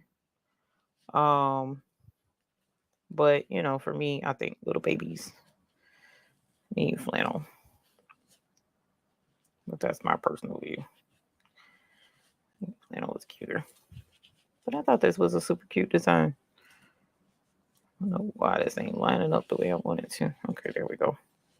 Super cute. OMG. And then again, I don't know if you were in here when I mentioned it. As the child grows, this could totally become like a little washcloth for them to use with their name on it, and they'll have their own little washcloth. That's a nice quality, thick quality washcloth. That'll make a lot of nice suds for their little bodies, for their little baby's booty. So yeah, that's how that can work. So if you are here and you just want to hang out, you can keep hanging out. If you're over it and ready to go, then I will check you guys later, because I'm pretty much just gonna make one more.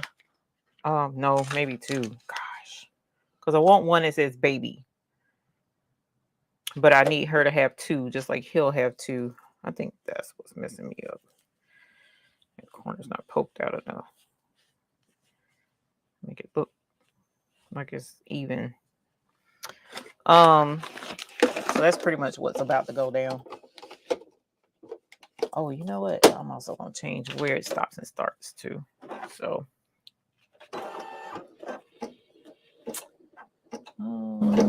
let's see. Oh, this is big enough. It might be. Barely. I think I said that earlier.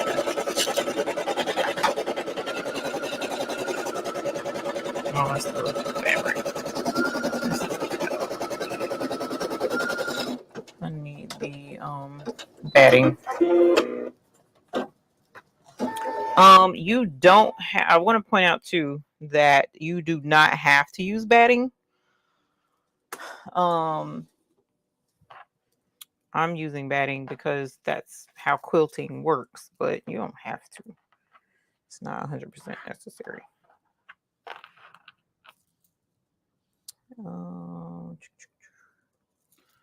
Ruler.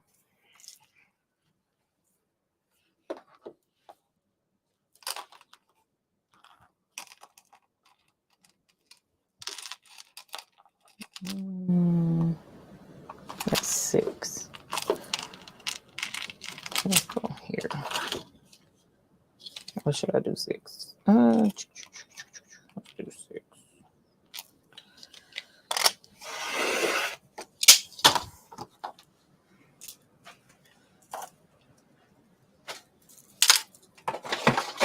Whoops.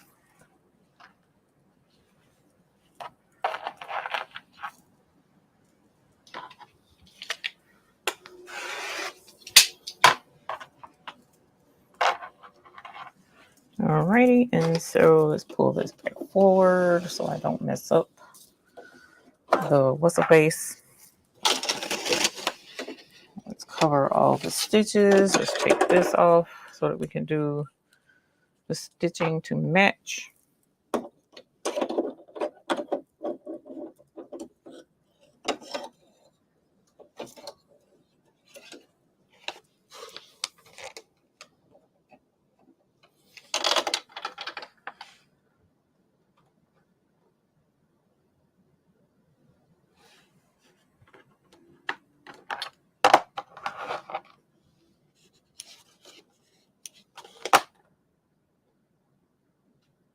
Oh, you know what?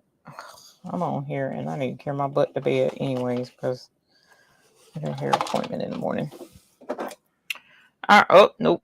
I'm about to mess up. Okay, so that's that. And now I need her fabric. What did I do with it? Because this is the bigger piece. Oh, it's right here.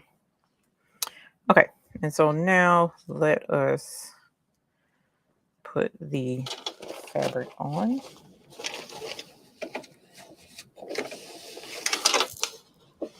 To cover everything so that we can do our quilting. Now, you also can totally do this without putting the baby's name on it too. Like just to have a matching set without the baby's name, you definitely could do that and pull it off, and it would still be a hit at baby showers and stuff. My ruler handle is over there. I need to do better. Okay, here's the towel. Here's the thingy. Let me see if I have any other design flannel down here. Oh, no. Do I have any? You know what? I'm going to try something, y'all. I'm going to do something funky. Clap your hands. I'm finna do something funky. Let's see. Oh, trick ball. That's about to be done.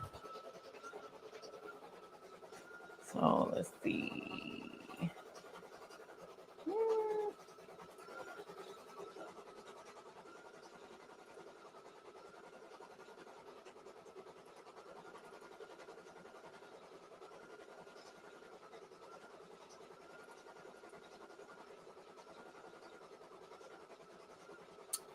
And I know once I do this, I'm gonna have to do it for both of them.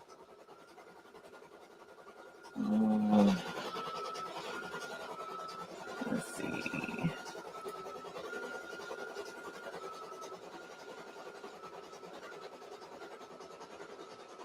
Do I have a picture?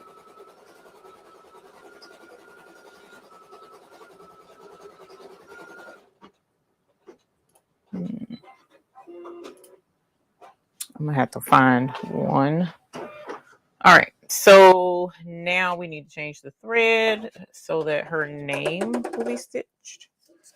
And I just blocked the chat, so give me a second. I can't see it, meaning to get back over there.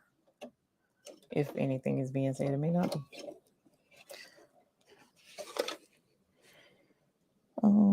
Let's put this in. Let's trim this. Thread the needle the hard way.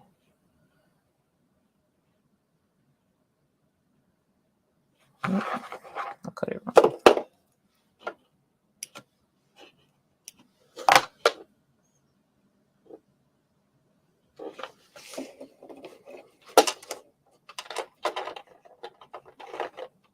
All right, and now let's stitch her name.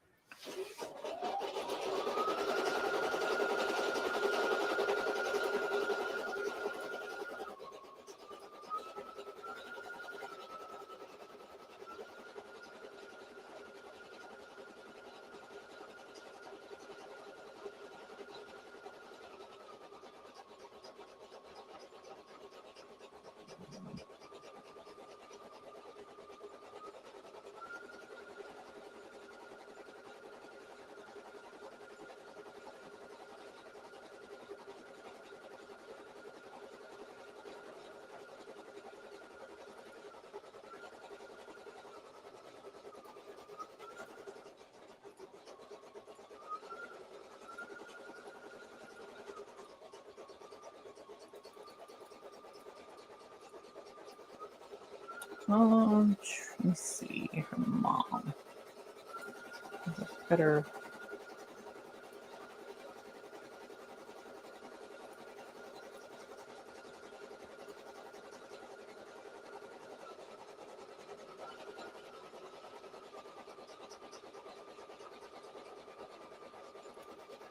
Cute. This is totally gonna work. Okay.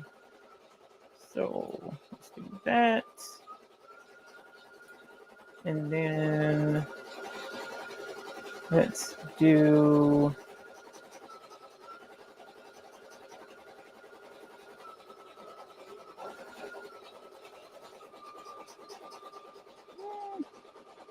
I have to go with one of these. You know, don't really want to. That's cute. Okay, so I'll do this one. Do that. Okay, and then just let's do this.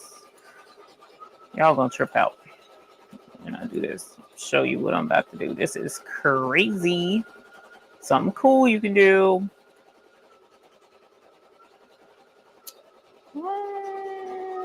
Where is... There we go.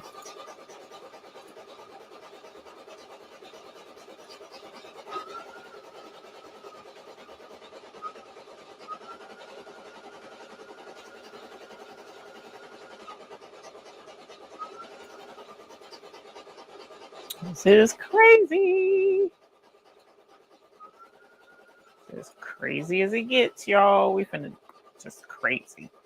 Okay, so let's do this one. Let's do this one. Ooh, I think it's this one. Yes. Okay. How big is this? Almost. I'll do this. Do that. Do this. Okay. Yes. Okay. And that finished just in the nick of time. Did that open up? Yes, it did. Nope, wrong thing. I'm coming, y'all. I done come up with something else to do.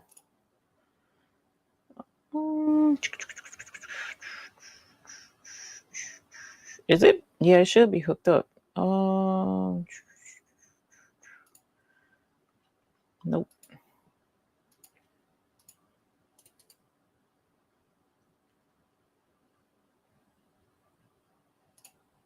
There we go. Okay.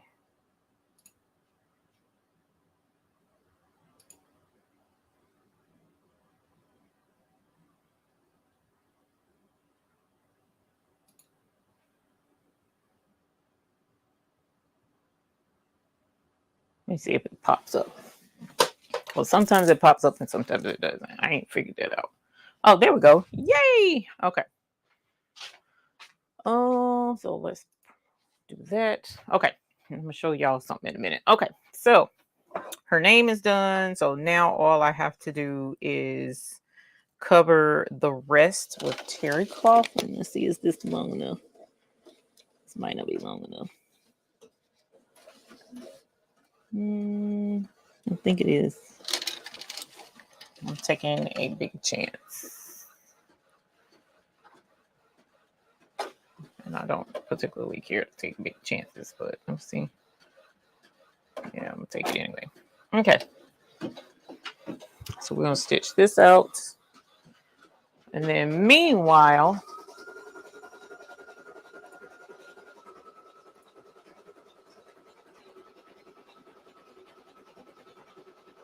hey Donzel,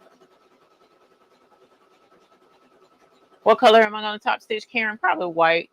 I could do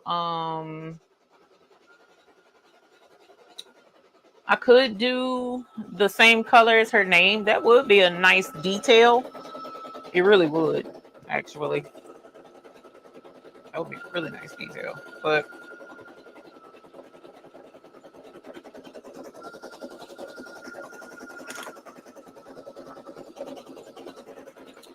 I'm going to do something funky. Let's see.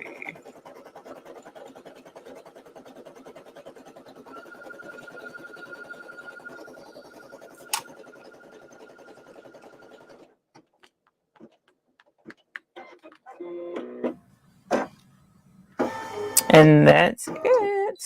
That's it. So I'm going to cut this first, actually, while I'm standing here. So right now I'm cutting fleece. This is fleece fabric so that I can make the next douflachi that's going to say baby. Yes, perfect.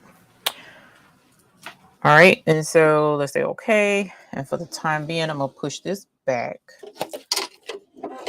and take this off.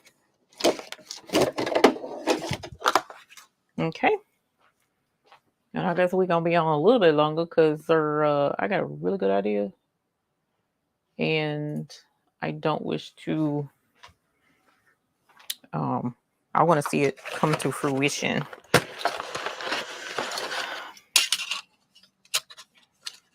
Unless my body gives out on me, and then I ain't got no choice but to go to bed. But for right now, I'm okay. So again, we're going to cut not super close, and you see how the edge, you know how they say don't eat the heel of the bread. The heel of the bread is okay. This is the heel of the towel, and it's close to that. And I hate I didn't pay attention and do that right, but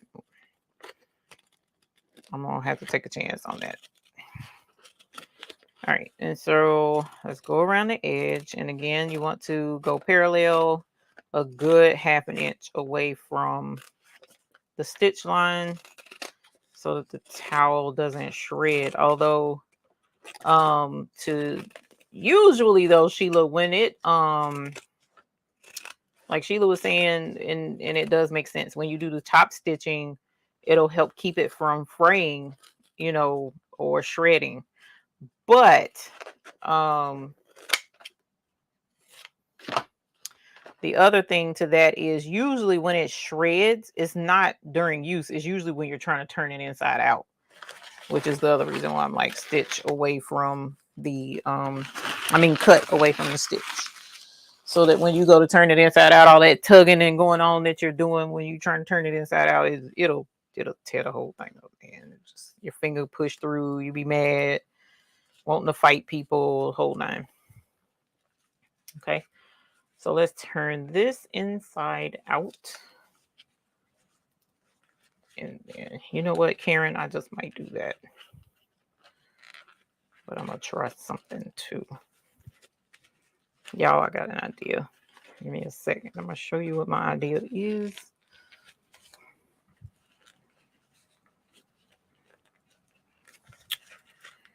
Because I don't have any more.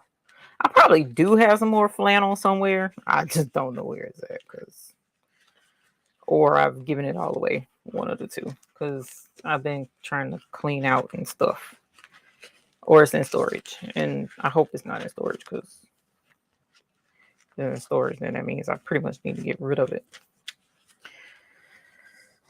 But anyway.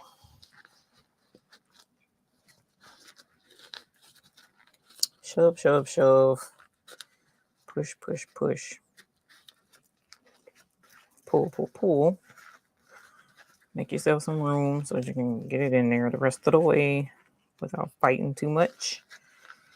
Boop. Boom. Okay. Now, I mentioned that I was gonna make one that says baby. And I am.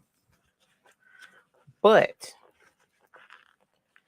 y'all in here are so super talented that I'm gonna show you something else that you can do to take your baby gifts to a whole nother dimension. Okay. So if you go to Hobby Lobby, not Michael's, because I don't think Michael's has any. Hobby Lobby, Joann's Fabrics, or Walmart. Walmart definitely has it, especially in the pre-cut fabric section, because Walmart is out here trying to make sure most craft sections still have what they need for us crafters, which is super dope of them. You can get fleece from Walmart. So here's the second one. And there's her name. And yeah, I am going to Karen D. I am going to go around the edge with, I do want to see what that looks like. That's going to be a super pretty detail. Okay. So let's make another one. One that says baby. All right. And let's show you how you can, end up being the superstar at the baby shower. Because, that was one of the highlights, and I hope too many folks that I know personally are not watching this. And if they go back and watch it, then tough titty, as my mother used to say. But one of the coolest things is to go to a take a gift to the baby shower or whatever and be the star of the baby shower. Love it. Especially when you were technically not supposed to be the star. Well, let's upstage some folks at the baby shower, and I'm going to show you how to do that. So let's go ahead. We're going to hoop our tearaway stabilizer again so that we're ready when it's time to hit the go button on the embroidery machine. All right, so here's our tearaway stabilizer, and we're going to put this back on the machine. And I'm going to show you what I did. Oh, actually, let's do this. Let's do two pieces. Let's do two pieces. So this is fleece. All right. Normally, I do not press fleece because fleece kind of is a little puffy, just a little bit. But when you press it, it kind of flattens it out a little bit. And it puts you in a mind of flannel when you press it because it squishes it down. But check this out. Look what I did, y'all. So I was like, I don't have any more fabric, flannel to make some bibs. So I was like, I wish I had some more. And then I was like, ooh, I can make my own fabric. So this is white fleece. And I printed out a picture of both babies. So what I'm going to do is I'm going to sublimate, because this is polyester. I'm going to sublimate the baby's pictures on their own little spit cloth.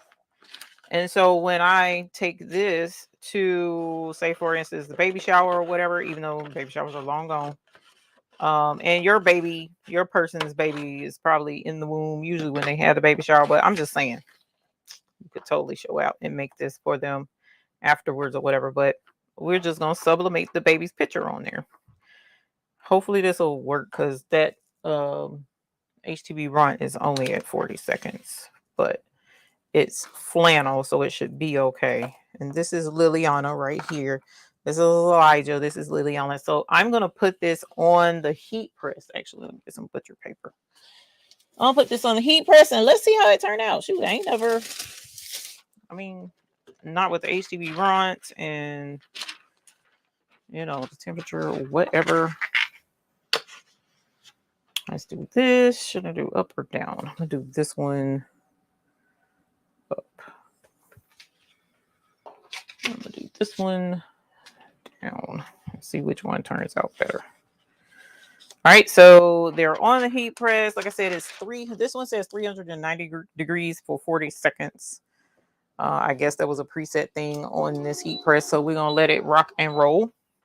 Meanwhile, I would probably clean this up a little bit. And like I said, I'm going to stitch around the outside with the same color fabric as her name, because that would be a super cute detail to go on. But here's Elijah's. These are Liliana's little spit spotters to dab their little faces or milk, help them when they're in milk comas and stuff like that. All right, is there, where we at? 3 seconds, 2 seconds, 1 second. Let's see what this looks like. Don't know, never done this before. Let me see, where is my thing? Right here. Okay.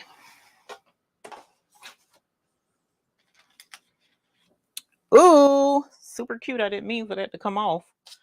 So there's his little fabric.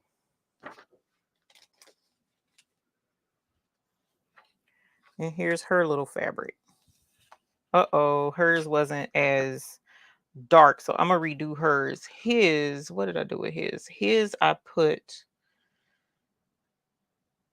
I'm pretty sure his, I put paper side down. Let me see.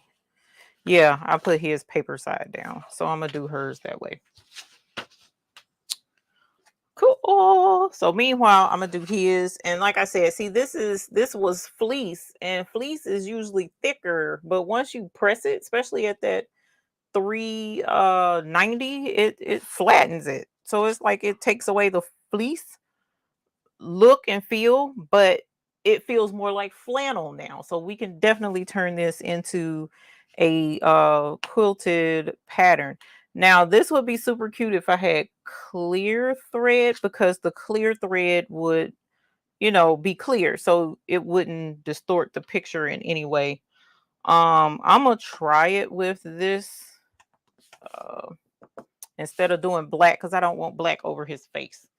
Meanwhile, let me print out another copy of her picture. Well, actually, it'll be both of their pictures, but you know what I'm saying. I'll print this out again and then redo hers. And it could be the background. I might need to do let me do a different picture of her. Hold on. I'm sorry, y'all. Let's see. Where did I get that picture from? Right here. Her mom takes really good pictures of her. So let's see. What's this one? Ooh, I like that one, but she looks like she might be. Let's see.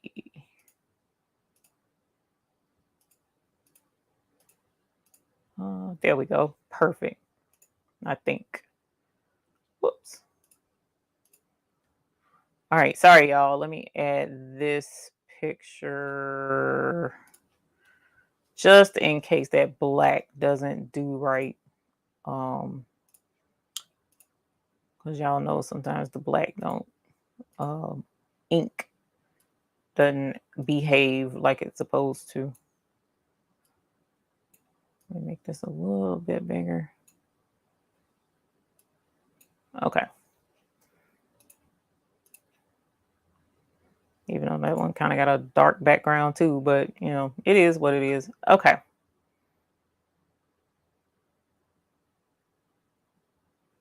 Where is, there you are. Let's hit print. Okay.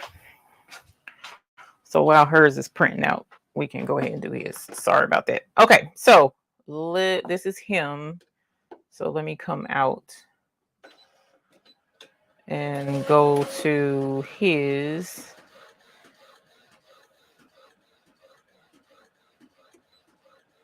Actually, let's do this one. And I'm gonna have to put it on right here like that. All right, and so let's do this, let's do this. Okay, so the first step is the outline. And you know what? I'm gonna do everything with this because the bottom of that is a darker color. So this should work. And if not, it'll be all right. It's for spit anyways. Uh-oh, I can't see the chat. Give me a sec, y'all. I just happened to realize that you might be making a suggestion or something. I can't see it. All right. Let's pull this. Okay. So I'm going to do the placement stitch is what that's called, the outline. There we go. You can even add captions to the picture. Yes, got me. That's absolutely correct, Sheila. It sure can. It sure can. So here is the printout. So we're gonna do another 2.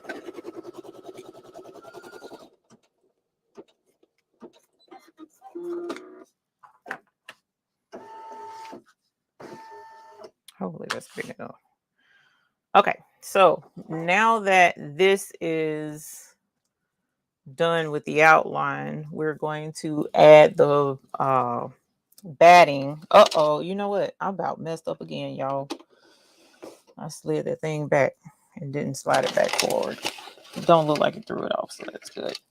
Okay, so there's his batting, and here's his little fabric.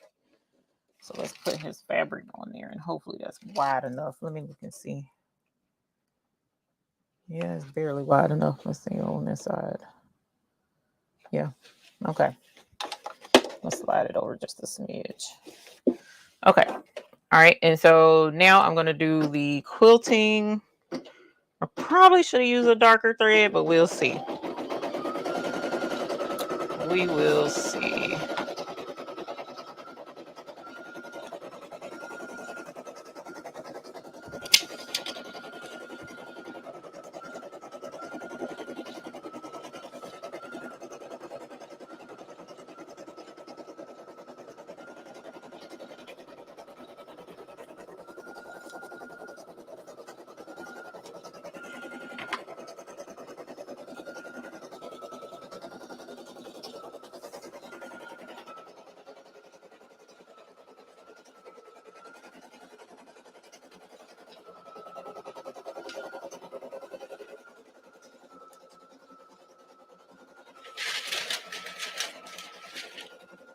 Woo! Oh, man, it was too close. Too close. Too close, baby. Well, that ain't too bad. I'm not 100% on that, but whatever.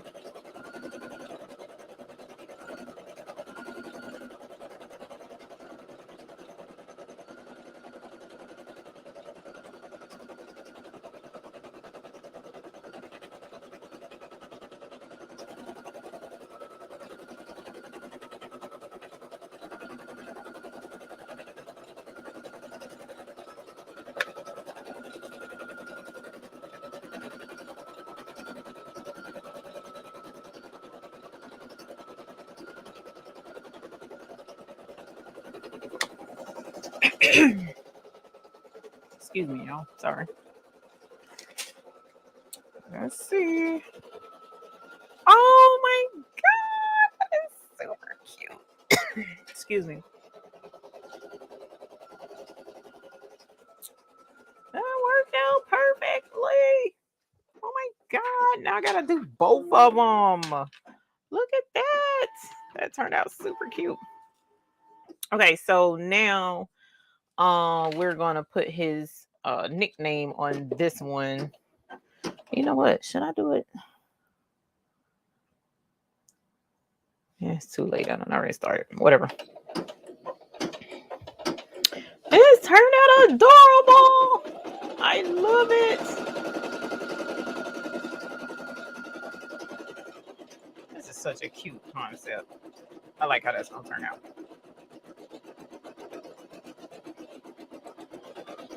All right. If I had room, which I think I could make room.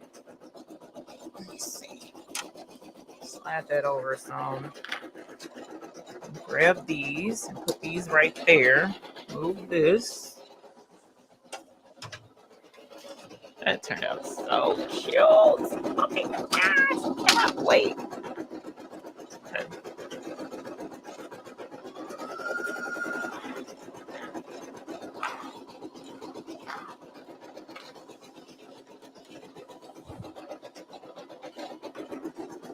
All right, let's see if we can't top stitch while that is stitching.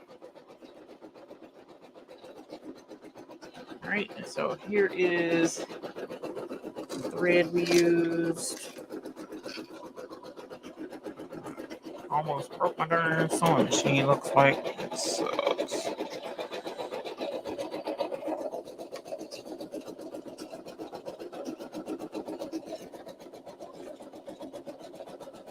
Oh, let me trim this.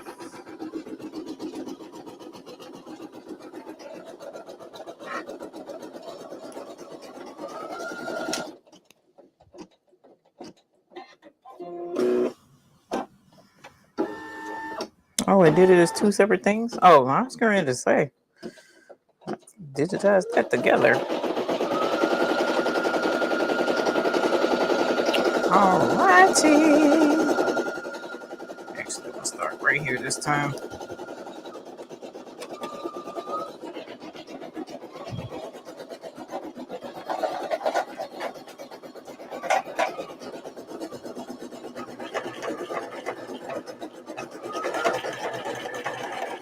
Did I? No, I did not. Lord, why do I keep doing it? I know better. In the whole wide world.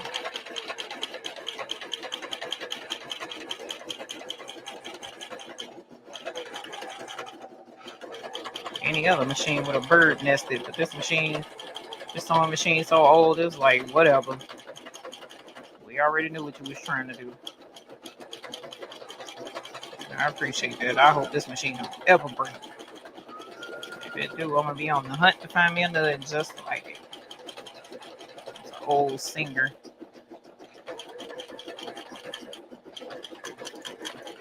All right. So, oh, that is cute, Karen D. That did turn out adorable. I'll show you close. Let's trim this a little bit first. Trim this. Oh, it did kind of burn this a little bit on the back. I'm gonna have to clean that up. Because I had the stupid presser foot up. I wasn't paying attention. But see, it does have the top stitching to match her name. And it's like just subtle. It's a subtle nod to that pink. So it turned out super cute. I love it. We're going to do the other one.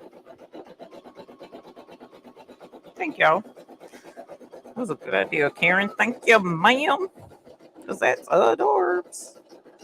Foot down this time, Eve. All right.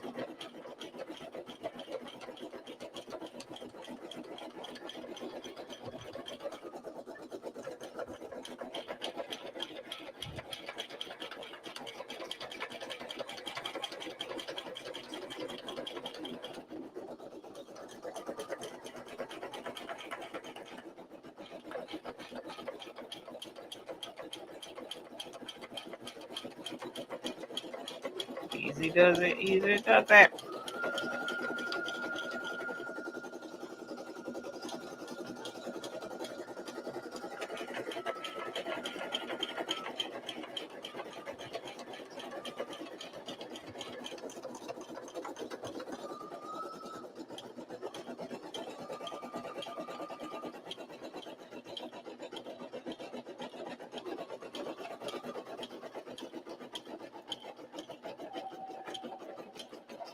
Alrighty.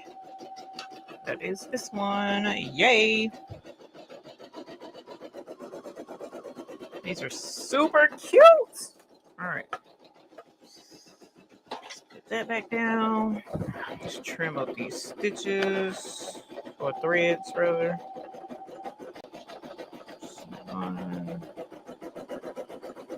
There's that one. There's another one somewhere. There you are.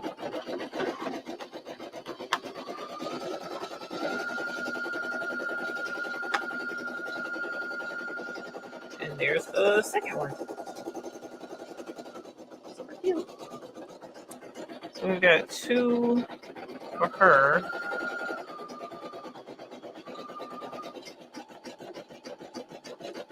Two for Elijah.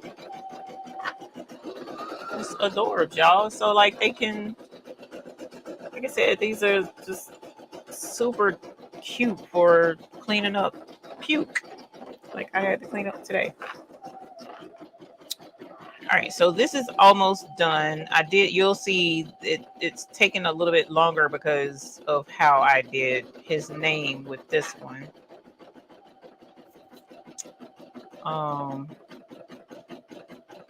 Matter of fact, we just gonna go ahead and, is this big enough? Yeah, it is. We're just gonna go ahead and put the towel on it, and I'll show you how it looks when it's done, instead of taking it off right now. Okay, just make sure nothing is folded over. And now we'll do the final stitch on the outline. And then his will be done, and then I can start on hers. One of them, if not both, but 9 times out of 10, just one. I'll probably do this one because it's a little bit brighter.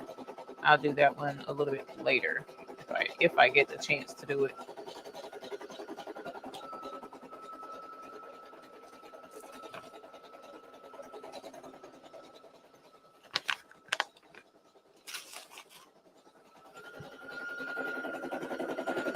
These are so cute. It looks crooked though, probably because of the way I cut it and stitched it. I probably shouldn't have put it so close to the bottom, and it wouldn't look so off to me, but it is what it is. Like I said, it's made for spit and stuff, so who cares?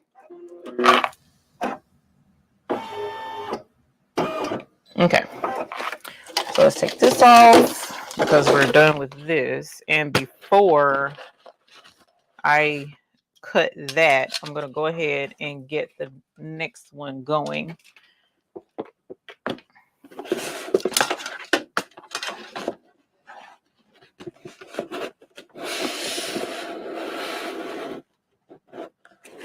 Oops. Come on. There we go.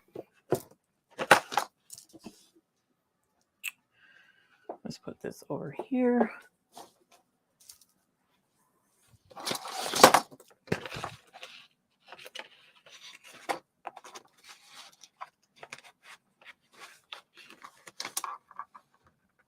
Come on. There we go.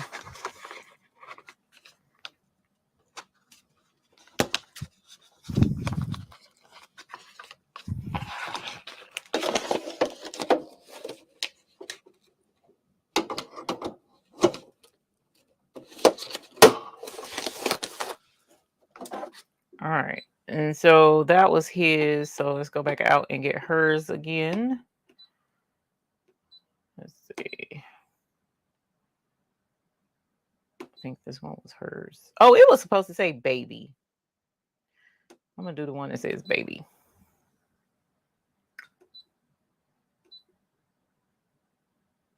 Because she's still a baby. Okay. So here's her top fabric. Now I need her quilting, her batting rather.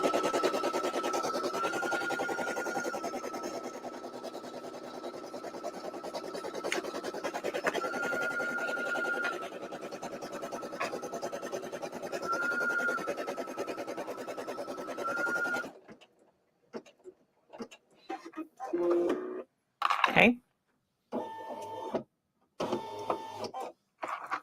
And let's put this, cover up the stitching, and I'm going to use the same color thread like I did on his, just because.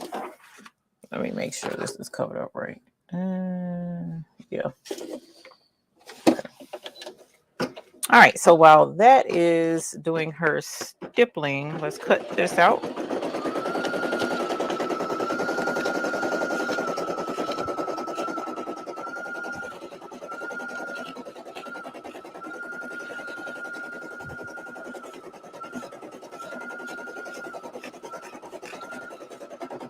Uh-oh, I put that too close, that end of the towel. I hate that. I hate it when I do that. But it'll be all right. Like I said, it's made for spit anyways. If I was selling these though, I would make 100% sure none of this was in the way. Baby showers, all that stuff. Like you want to make sure you're bring your A game when you make stuff for baby showers and gifts that people are paying for. All right, and so let's turn his inside out.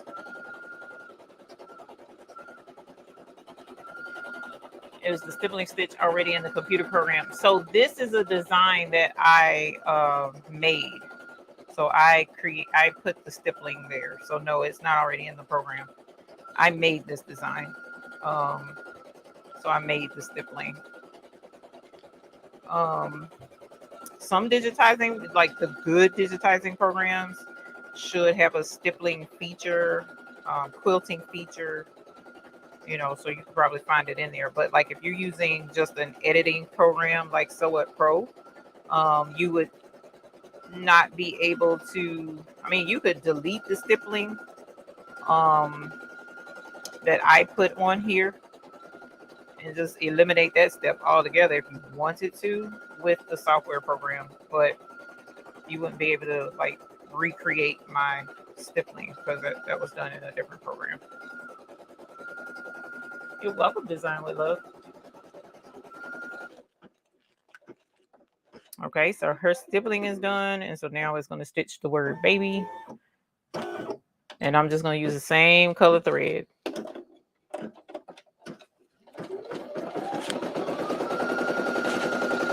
Now we're going to turn his inside out.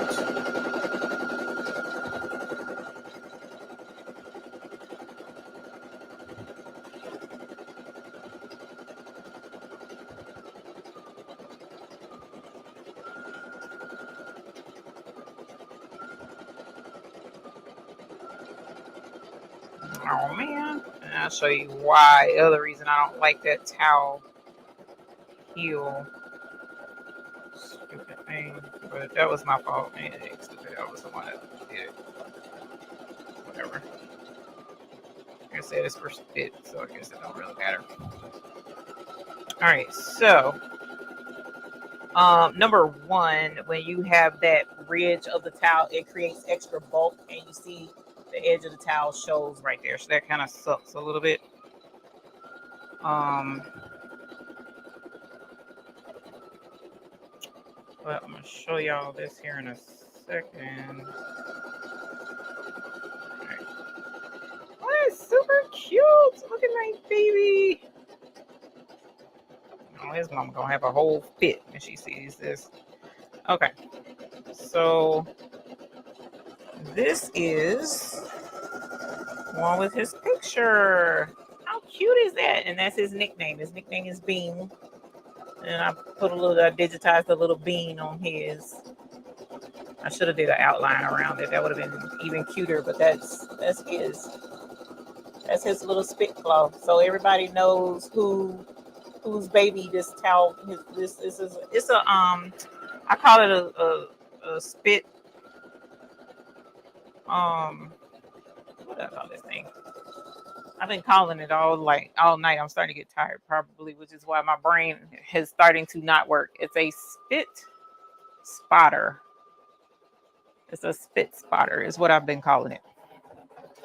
Basically, a little spit towel, like a burp cloth, but much smaller, so more portable.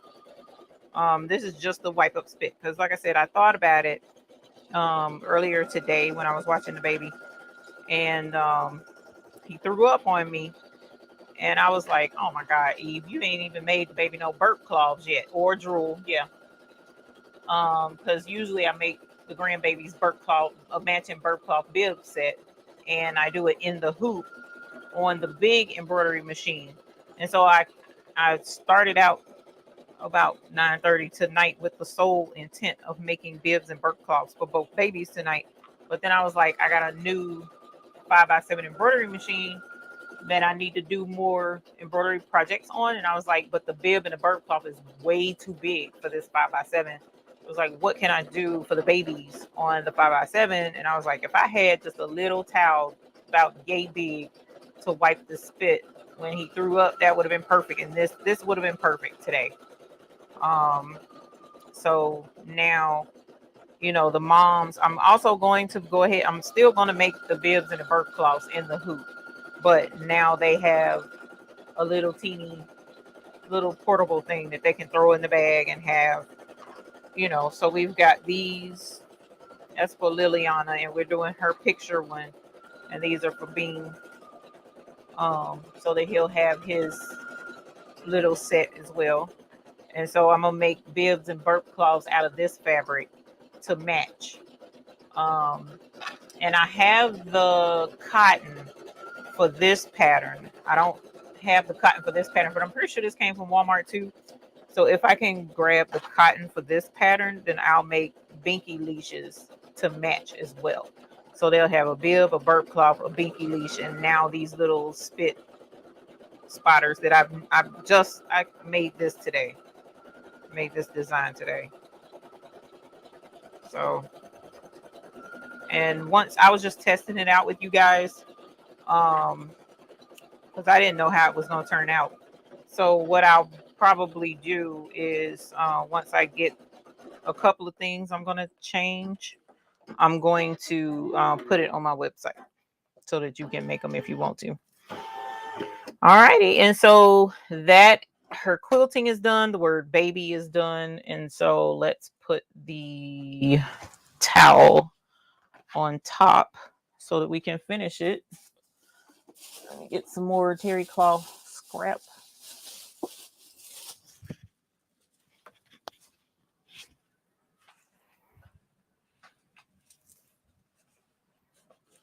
I'm just glad I had enough scrap left over from making bibs and burp cloths that this is perfect. So just FYI, if you have a bigger multi-needle machine and you're able to do the in the hoop bib and burp cloth and you use the towel, you can use the scrap left over from the towel with the bib and the burp cloth to make these little guys. Okay. That is so adorable. I cannot believe that. This is the PE 900. Yes, this is baby Delando.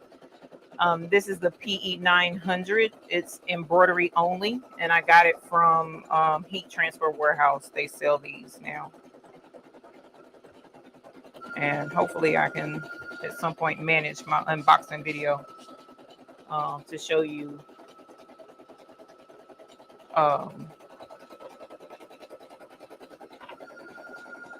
how it works, what it looks like, how to use it, the whole nine. I went pretty detailed on it to show some cool stuff and some tips and tricks with it as well. So after this is done, we'll top stitch this, and then I'll let you guys go for the night, because I think I do need to call it a day, because I forgot I got to get up in the morning and go get my hair did, even though I don't feel like it.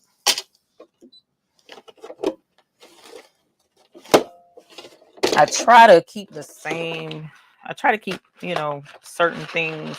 I should have known that my depression was kicking in, because normally I don't mind per se going to go do stuff like get my hair done and stuff like that, but I haven't wanted to. I haven't wanted to do anything really. So I should have known, but it's really irritating me today. So part of the reason, let's go a little bit wider. Part of the reason I did this, because I wanted to do something when I don't feel my best, when I'm, when I feel stuff coming down on me like this. I like to do things for other people, because usually that makes me feel better. Usually. So part of the reason why I do stuff for people all the time, because it makes me feel better and keeps me going usually, but it ain't working out so well today. So I'm gonna take my butt to bed and start again tomorrow. We're gonna do this again tomorrow. All right. So super cute. Let's turn this inside out. I don't have any heels for the towels. The thick edge on this towel, so hopefully this will lay like it's supposed to. Now, because this had that towel edge on there, it's going to be thick trying to stitch around the top edge of that one, which kind of sucks. I could probably, you know what, let me press it. Because if I press it, then that should flatten it some more and help me, you know what, that will help, and help me not struggle when I use the sewing machine. Even though that sewing machine almost can sew through bricks. That's how old school that machine is. It used to be a teaching sewing machine back when they used to teach sewing in schools. That's what it was for. Did I press it long enough? I guess not, because this show didn't squish it. That's crazy. That's crazy. Even though the temperature did drop on it. All right. Yeah. Oh, thank you, Donlonda. Yeah, that is good. It's funny. Number one, let me answer your question. This is an absolute perfect embroidery machine for somebody starting out. Reason being is because it is usually the size embroidery machine that a lot of people look for, especially if they start out with the smaller version, the 4x4 version. So I started with the 4x4 version, and I did good with mine, because the 4x4, you can do so many baby projects, like little things with the 4x4, and I made pretty decent money starting out, to the point where I ended up running 3 little baby 4x4s at one time to, get orders done. But this is 5x7, and you find more projects, and you can do a lot more things with the 5x7 than with the 4x4. So a lot of people end up buying the 4x4, but eventually this is the machine that they want to end up with. So yes, this is a perfect machine for someone starting out, because usually when a person upgrades to this one from the 4x4, they pretty much stick with this machine, unless they end up doing a lot of business or whatever, and that's when they go multi-needle, or the bigger, much bigger machine. But yes, I love this machine for beginners. And what I was going to say was, you know, when you're saying crafting for therapy, because I started doing embroidery from the jump when I started this channel, and I cannot tell you guys how many people would send me emails and like tell me their story about, you know, some things that they've been through, and it was tragic, a lot of them, and embroidery was their therapy. This was how they stayed sane. This was how they stayed sane, was the embroidery machine. And embroidery, in a way, is more therapeutic than the bling is, because it's just something about the embroidery machine. It's something about it. I don't know what it is. Bling is like a nice soothing thing, and it, you know, can get you calm and stuff. But the embroidery is just, it's therapeutic, very therapeutic. Okay, so hers turned out super cute, even though in a way the stitches make her look alien-like. Don't like that, but if you turn to the side, you kind of see the baby or whatever. I don't know. Okay, so we squished Elijah, we squished Bean. So let me try squishing her to see if that stops that bump, you know, that way that looks, because I don't like the way that looks. I really, really do not like the way that looks. So let's press that and flatten her out. And so now let's stitch around the outside, and then we'll be done for tonight, because I need to take my butt to bed. But thank you, Delonda. Yeah, the PE 800 is good. This is the PE 900. It's the newer one. I like this one, the PE 900, because it is Wi-Fi. So I can actually drag and drop designs onto this if I had it set up like it's supposed to be. Right now I'm still using the USB, but it is a Wi-Fi based embroidery machine, and I love that, because sometimes dragging and dropping, sometimes getting a USB key just ain't where it's at. Not key, but little drive. Okay, so let's put this in. I don't know why I'm doing this like this. No, it's easier the other way. But yeah, that P900 is perfect for embroidery, beginner embroidery. A lot of projects can be done with ease. Ooh. I'm still not a fan of how I did my baby's face. I'm not, but yeah, we gonna rock with it for right now. Unfortunately, I'm gonna try this one, and I'll probably do, you know what, if I did a chevron stitch, which is zigzag, that may work better for this, because I don't like that at all. Actually, don't like the way that turned out on her face.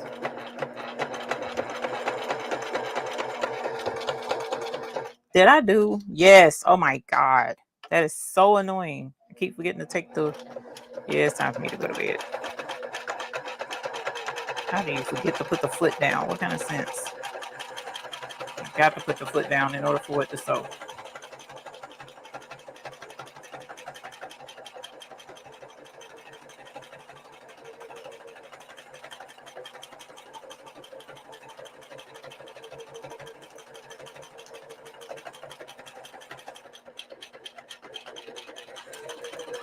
Okay.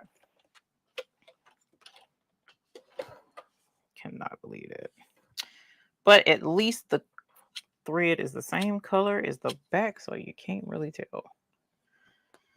All right, so I'm gonna clean that up a little bit, but that's the top stitching. I don't like the way it did her face, fam. Oh my God, why did it didn't do Bean's face like that, really?